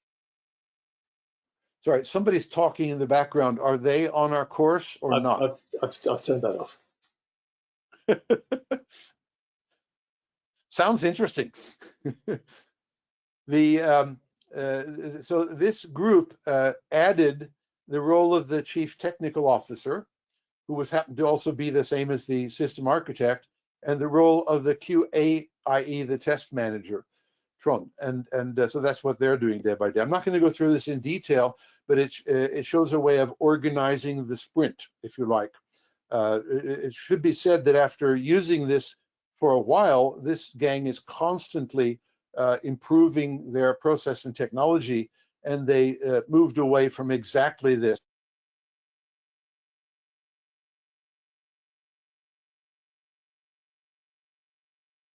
Unmuted, yeah. Okay. Now here, for example, are some of the results they delivered 3 months after they'd spent 1 day learning about our methods. This is how a set of values of how bad or good they were that they knew they wanted to improve. And these numbers represent what they actually achieved 12 sprints later. And you know, some of those numbers are, these are actually the 5 most dramatic improvements of their values. The other 20 were improved to what they set as targets, but they weren't, you know, 500 times better, as some of these numbers seem to be. There's a lot of usability improvement here because that's what they were focusing on first. Later, they were focusing on technical debt. So, part 5, managing suppliers and contracts. I'm going to be very short and sweet here. We seem to let contracts that pay people for work done, and we don't let contracts that pay people for value delivered. And why don't we do that? And I think is we are incompetent because we are untrained and ignorant of how to define the value quantitatively so that it can be put in the contract. And I suggest we get rid of that ignorance. If you need to Google how to do it, do it. If you need to read my books or look at the requirements course, do it. But we need to have a culture where when you make a contract, every project you do, every contract let is there for the purpose of delivering some better values to stakeholders. Those values must always be quantified, whether you're subcontracting or doing internal work. And the internal work needs to be managed in terms of progress towards the quantified values, and the contracts with sub-suppliers need to be managed by paying the contractors in relation to the value measurably delivered. Anything less is bad management, and such managers need to either be enlightened or removed. And I'm serious. They are otherwise wasting time and money from their organization. They're basically the methods for doing it are all the things I've talked about before. Some friends of mine, one lawyer, one Scrum person here at flexiblecontracts.com, tried to write up and even work out framework contracts for Britain.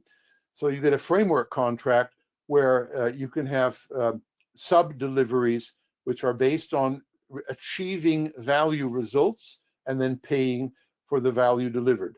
And if the sub-supplier can't do that, you just remove the sub-supplier and find one who can. You're not locked into a sub-supplier that cannot deliver value.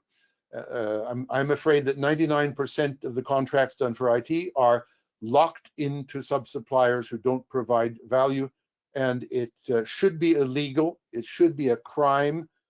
I have no idea why people so stupidly persist in this behavior, but why don't you stop it in your organization? Wouldn't it look good if your projects always succeeded in delivering value and never paid for failures? Wouldn't that make you look good as a manager? Question mark.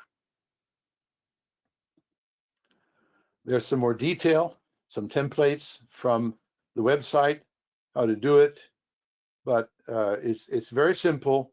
You set some short-term, high-priority value outcomes, and you say, we'll pay you so and so much in our contract framework if you measurably deliver it.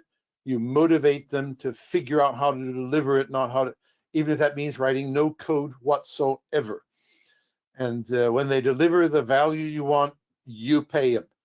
And believe me, they get motivated in a totally different direction. Here's an example then of using the technology, maybe a later version of the technology. where here's a specification, we get to 950 using this scale of measure, and then we will pay you a certain sum of money. Okay, so this becomes the document for the subsupplier for telling them what we are going to pay them for. We're going to pay them for a result, we're going to pay them for an outcome, we're not going to pay them for writing a lot of code, which does not deliver the value. Part 6, managing risks. And again, to make a long story short here, first thing we can say that there are risks regarding all the resources, people, time, money, and there are risks regarding all the values. Okay, so that's our risk territory. When I use the word risks, I'm defining it as something that can go wrong. In other words, less value, more cost. Lovely little quote here from Warren Buffett. I would like to say Buffett. No, Buffett has to be. Risk comes from not knowing what you're doing. Okay, and I believe there is risk in every idea, every requirement, every design, every estimate, every measurement, every prioritization. That risk is pervasive in everybody's work at all times, every day. Now, one of my smartest clients ever, Ericsson of Sweden, which is really culturally an engineering business started by an engineer called Mr. Ericsson. They have a corporate policy which they teach to all their middle managers and top managers. And long story short, it says risk management is integrated with the business and its operational processes. Let me rephrase this. Risk is the job of every engineer at all times. There's not a separate risk management process. It's just simply the job of every engineer, every step of the way, every time. Wow, what an interesting idea. That means somebody has to teach the engineers what this means in practice and how to do it. So I used to have a little fun with my friends at Ericsson. I'd put up a requirement specification like that, and I'd say, okay, what in this specification has to do with risk? And they'd mention a little bit of this and a little bit of that. And long story short, I wasn't done with them until they'd mentioned every line and every detail in every line, because risk is everything here. If you have quoted the wrong ambition level, there's risk you haven't understood what the powers that be want to be. If you haven't got a relevant scale to the ambition level, you're not doing what they want to do. If you've misunderstood how good or bad we are, you're taking the wrong departure point. If you've misunderstood the wish level, the target you have to get to, you will work towards the wrong level and you risk not getting to the right level. If you think these 3 stakeholders are on other stakeholders and there are 5 more, you risk not satisfying the other 5 more, and on and on and on. Every little detail is filled with risk possibilities. So engineers need to be trained to do this stuff properly, to be aware of the risks and to do something about them. So at a meeting, a manager can ask little innocent questions, which basically are designed to make people aware of the fact that they have not thought of the risks properly, not done enough about them, and that their manager is watching them and expecting better to happen. That's a subtle way of getting the risk stuff in. If they say, why are you asking us all this? We've never been trained to do it. To say, actually, there is a training course. It starts on Monday and you're on it. That's what they do at Ericsson. Principles for managing risk. Well, again, risk is all over the place. There's direct risk and indirect risk. And there's also when the risk hits, in other words, bad shit happens, there is minimizing damage. There's understanding the costs of risk and the cost of risk management. So that's the whole territory, probably a good at least 1-day management course on risk. There's some more detail on it. Policies for managing risk. Again, there's all this territory, long list of For example, but management can make sure there is training in dealing with it, that there are standards that deal with it. There are tools that will help us make sure the standards are there, and we're not totally dependent on people remembering the training. And there is constant improvement of the risk management, for example, using the defect prevention process. And as at Ericsson, they make all the managers primarily responsible for making sure that risks are dealt with by the engineers, by the staff at every level. Here's one of my favorite risk managers. You know who he is. Here's I have a little signed card from Kennedy in my home. That's a photograph of it with best wishes. But here's his quotation. Lovely. A wise man once said, "An error does not become a mistake until you refuse to correct it." And he takes full responsibility for his errors. That's a top manager, okay? And expects people to be a whistleblower, unlike current president who would prefer not to have whistleblowers. That's called leadership and taking responsibility. Okay, so part 7, slide 98. We're homing in on the last 12 minutes about prioritization. Now, let me make a long story short. We all realize we have to make priority decisions. Every sprint, the choice we choose there is prioritization. The methods we choose to teach our peoples are prioritizations. So what I find is what I call a lot of bad priority methods, such as fixing weights, such as in balanced scorecard or other methods, where this who set the weights is not given, and the reason why they're set is not given. And so let me make a long story short. The methods of doing priority, I think, are very bad as they are taught. And I think we need more dynamic, more transparent priority methods. Here's from a British Computer Society lecture from C. and Calon. Here's the detail down, hopefully down there. What they do is they analyze my language method, and they show the different steps of building up data so that intelligent decisions can be made. And I don't have time to say a lot more, except there's a whole process of building up data on requirements, on designs, on risks, on stakeholders, and using that data as a data set to compute priority. This is what we do. We have an artificial intelligence system which uses the data to compute the current priority based on things like if you want value for money or value for money with regard to risk. Okay. Now, if you don't prioritize more intelligently, then you will fail. And we fail. And the reason is we don't prioritize very intelligently.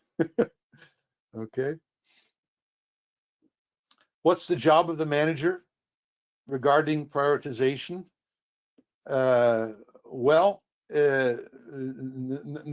Number one, you have to be crystal clear about your priorities. And that crystal clear means crystal clear about the requirements, and crystal clear about how good you think the strategies are, and crystal clear about whether you want value for money or want to consider risk. And our language methods give you tools for being crystal clear. Good prioritization methods are the ones I've been talking about all the time in all of these 3 courses and in the books. They're based on quantified methods. They're based on smart logic. They're based on tailoring everything we do to your culture and your project, not just generally what people think elsewhere. And here's a list of characteristics of good prioritization methods. And you'll also find that we have, let's see, hopefully I've given you a link to prioritization chapter in some of my books. But long story short, I believe that prioritization is based on data. It's based on constantly changing sets of data. Your ultimate prioritization, meaning what am I going to do on the next step, is based on a computation or algorithm of using this data. So you're constantly making smart reprioritization, just like Quinnen and at IBM Federal Systems Division. That's a perfectly good industrial example of smart prioritization leading to perfect project management.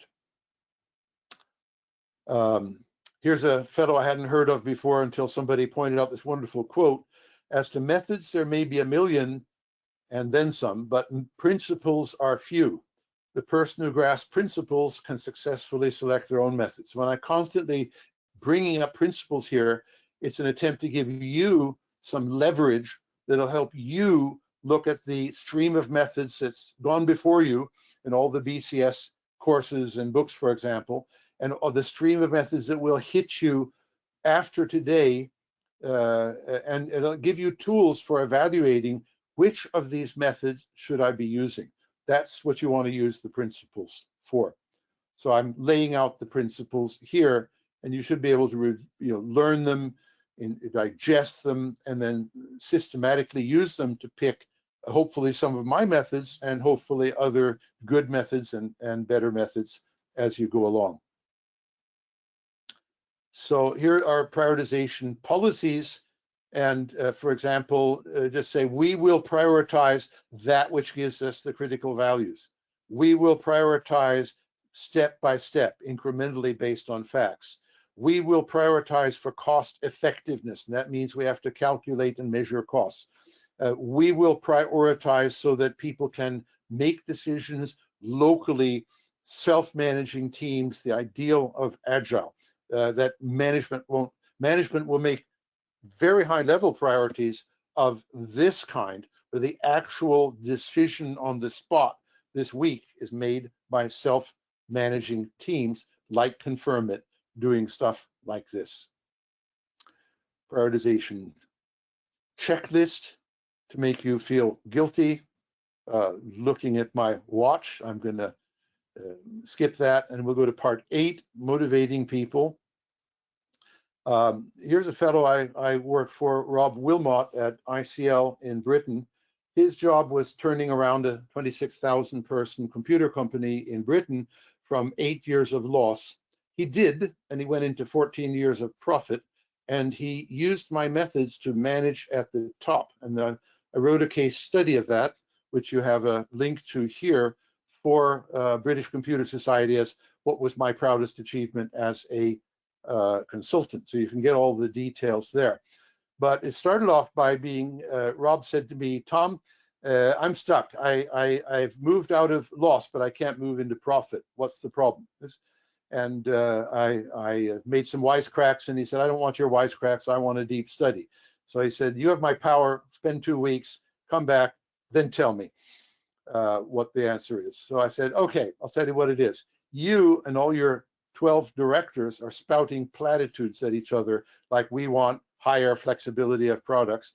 And nobody in the technical level, the other 26,000 people, understands anything of what you're saying. So they just get on with writing code and building systems the best they can. And that's why you're failing. That's why you can't direct them. You have to be much clearer about your top level goals, and you have to make the goal setting be clear through various levels of the organization." Rob, being a trained engineer himself, turned around same day to his directors and said, "Tom is right. We're spouting platitudes. I may be the worst offender of all. This will stop instantly. By the end of this week, you 12 directors, quantify your goals in your territory, like military systems, retail systems, and you will show them to me as to what you think you're doing, and then I will understand what I think you're doing, and I will hold you to account to deliver these values or lose your budget and your power. Do you get me?" And at that point, ICL turned around into profit for at least the next 14 years until a silly man, I won't mention the name of, managed to destroy it. But he was a bean counter, not an engineer. 2, at least, of my students of the 12 top managers got knighthoods, and I like to think it's because I taught them this stuff, but I can't prove it, but it's a fun claim. Here's some of the detail of the stuff we taught about quantifying values. I was allowed to work at all levels, the top level, the medium level, and at the project level. Here's some of the project level experience from using my methods at ICL. So I like to think that these methods saved one British business from being totally taken over by IBM. And in fact, it went into profit when IBM was at a point when IBM was in loss and losing. And there's a longer story there. Of course, I can't control the future 20 years ahead. At one point, I spouted a thing called the Bill of Rights in an attempt to delegate authority to the masses. In other words, self-managing teams. Rob liked that so much, he posted it on all the walls and he used it in all of his talks. You might like to look at that as a way of delegating power to do the kind of things I'm talking about being clear in your communication about values and technology. And there's more, but we are in fact reaching the very end. And so I will summarize the course. Basically, if you had a slogan, you walked out of this talk and said, right, I'm going to stand for quantified stakeholder values for money. That's it. And this set of slides gives me a list of stuff I can do starting today, starting tomorrow to change stuff. Then that's it. And it's now 1 minute to 9. We're prepared, as long as anybody will do it, to do questions and answers, but I'm done with the main lecture. And the last slide, I'll leave it on for the moment, has all kinds of links to this and that, including the slides. The video is a link to the place where the video link to this will be put when BCS puts it there, but it might take more than a few days to get there. We hope for speedy service, but these are hard times. You're very welcome to use these slides and the books and quote and rip off ideas. And if you don't credit me, I'll not sue you. If you do credit me, I'll be pleased. Let me know what happens sometimes years from now. End of lecture, end of 2 hours. We wanted to do a one-day course, so this is only a small fraction of it, but it gives you some idea of what we do on a one-day course when we get going live. Thank you. Emma, I'll turn over to you for a question and answer session if we feel we have time for that. Yeah, I've enabled everyone to unmute themselves if they wish to ask questions. I've got one question for you straight away, and that is, you've very kindly outlined the fact that there's more stakeholders than just the users and customers, but isn't it the old principle that he who pays the piper calls the tune? So wouldn't you expect the customer whose money is being spent to have the last word on whose value should be delivered as the top priority? Not necessarily. Okay, so long story short, the person actually forking out the money and funding it, by definition, has a powerful say. Otherwise, they'll cut off the money. But a stakeholder which is typically not of that variety, let's take the European Union privacy laws for GDPRS. That is a powerful stakeholder, okay? They are not paying for the project. But if you don't listen to the GDPR laws, which I've, by the way, quite recently quantified, privacy laws, if anybody's interested, contact me, and don't follow them, then your system may be declared illegal, or you may be mortified or in public, okay? So long story short, the critical stakeholders are not merely who the piper paying, and not the only ones you have to listen to with regard to values. There are about 50 others that do not have the pay power, but the person paying has to represent their interests, whether they like it or not. Thank you for that. I've got a question from Gavin. Yes, Gavin. Oh, okay. Is that because I just unmuted myself? Yes. I didn't actually pose I mean, I've got a question, but Go ahead. Go ahead and ask it. yeah, I had this kind of real set. Can you hear me okay? Yeah, I hear you fine. Yeah, I got this very strange sense of deja vu when Tom was talking about these I think management bullshit was the term that was used. Yes. Because over time, I've ended up reading quite a few books about management and how companies should organize themselves. And the thing I find sort of missing is, I think, exactly the sort of quantification aspect. But it seems like a lot of these books are more like kind of pious texts of wishful thinking about how things should operate. They do seem almost religious, and that because they're so far from having any real analysis, they just seem to be. I agree with you.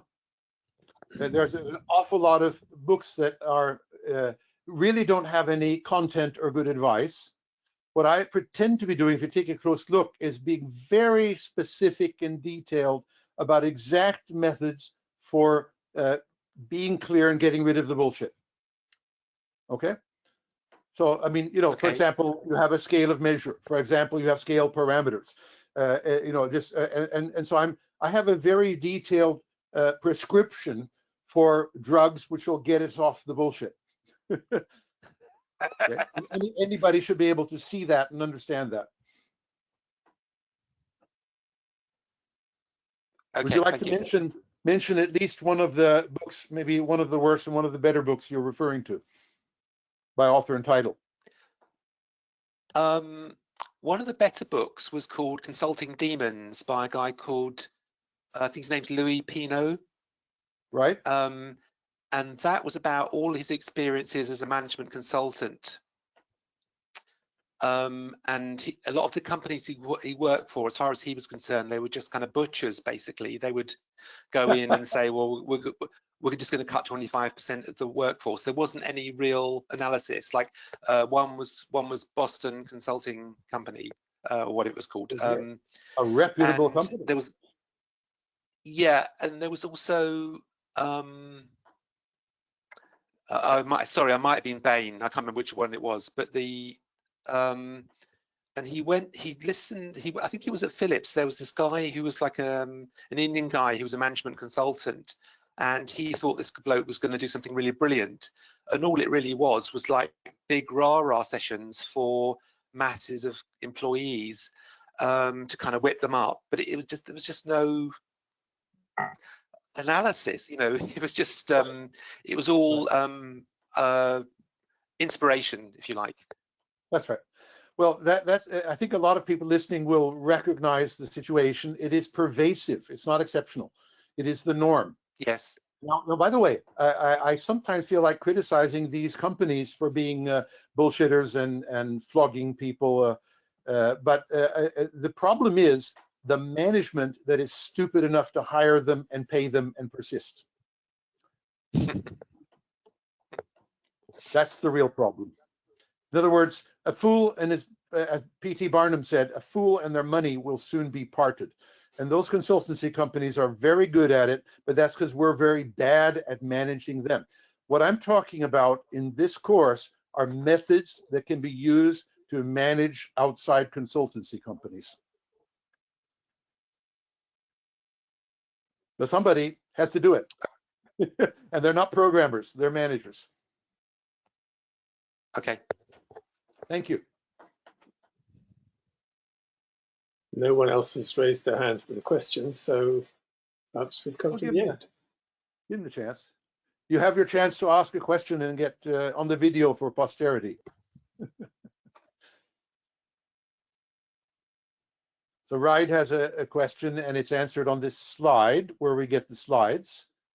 tinyurl.com/valuemgtbcs will get you the slides. And then Margaret Ross, thank you very much for years of sponsorship of my courses at BCS. So, and that's it. Tom, on behalf of the Quality SG, many thanks again for a fantastic presentation. And I think Okay, there's a third generation of consultants coming along from your grandson. We hope so. The one who knows everything, right? That's the one. Yeah, he's smart. Yeah. Other questions? Now, by the way, while you can still think about questions, but you're very welcome, top of the page, tom@guild.com, if you're shy or you think about them later, to send me a question by email. I've got lots and lots of time, and it's a great pleasure to answer your questions by email. No charge, of course not. You don't even have to be a BCS member, but consider BCS membership. Get good stuff like this for free. Question? Anybody?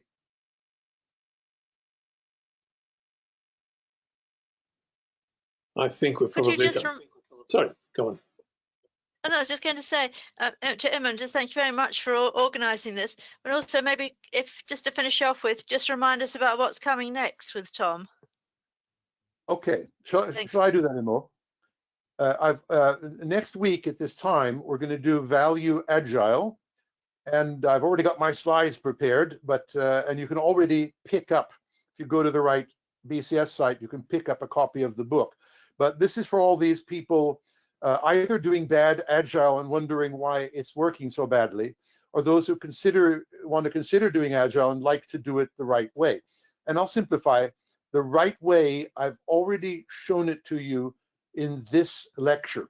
Good Agile will be incrementally delivering high values at low costs, and will be delegating the management to self-managing teams who will be managing the value delivery, not the user story delivery. And some of you might like to make sure that some of your Agile fanatic friends attend, although there's probably no hope for them. The best hope is open-minded people who haven't yet bought into the religion of Agile as it currently stands. A question from Olivia. Yeah, that's next week. Now, the week after, we're going to do another 2 hours, and it's sustainability planning. And what it's based on is the United Nations Sustainability Goals, which are quite popular at all levels of top management and government. And what I discovered there is that the goals are never very clear, and in fact are so unclear that I can argue that they are dangerous and destructive and will lead to waste of time in solving important problems like ending poverty. And I show in detail how to make the goals clearer if either the United Nations or anybody using the goals wants to make the goals clearer. So if you know anybody working for charities or good causes or want to save the world, send them to the sustainability planning course 2 weeks hence. Excellent idea. Olivia, you've got a question. Hi, yes, I was trying to add it, but it couldn't get there. In mentioning from an earlier questioner that many books are not so satisfactory on management consulting issues, is that partly attributable to that probably most, and here I don't know my numbers, if not many managers do not have an engineering background or just don't bother to think about those kinds of issues?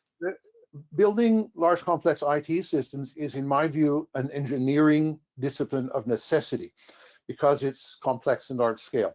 And I think the British Computer Society needs to take that on board more formally, like having, I don't know, a systems engineering group or something like that.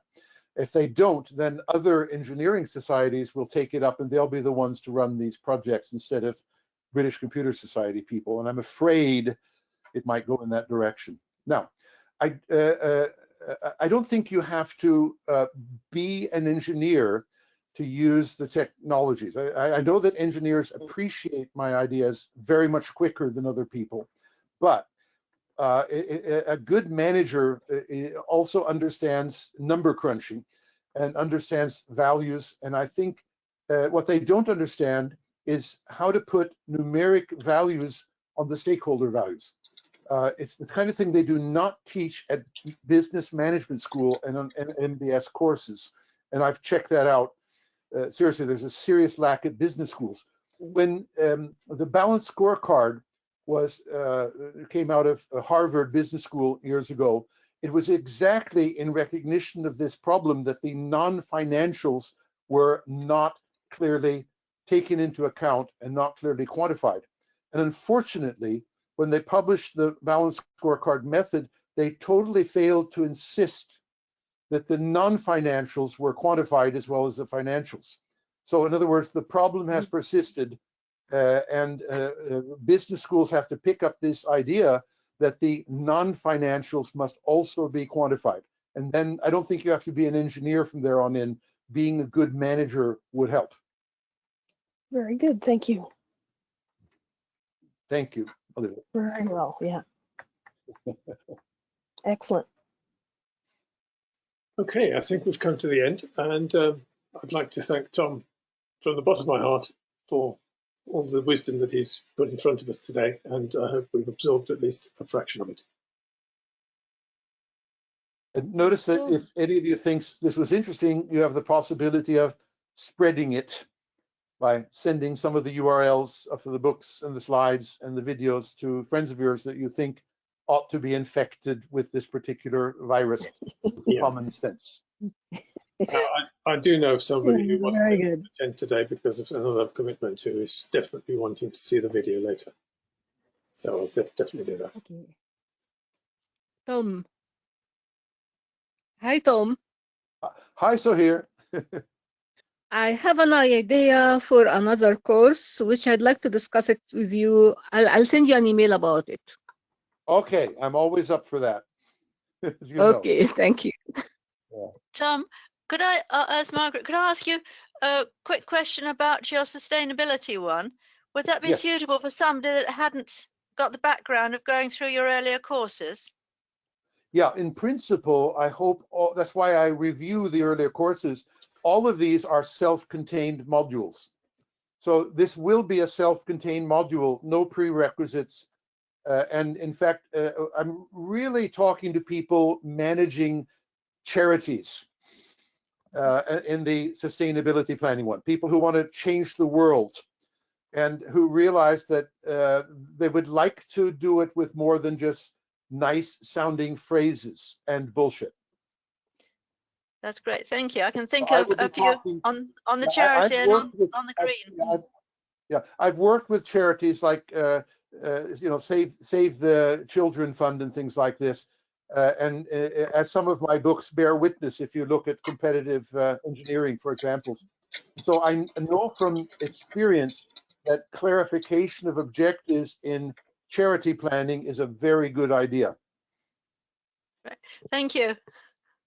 Now, we just had a question. Somebody's tried to book for the session in 2 weeks' time, 27th of May, and found that it's already sold out. I think that's probably an error. We'll fix it.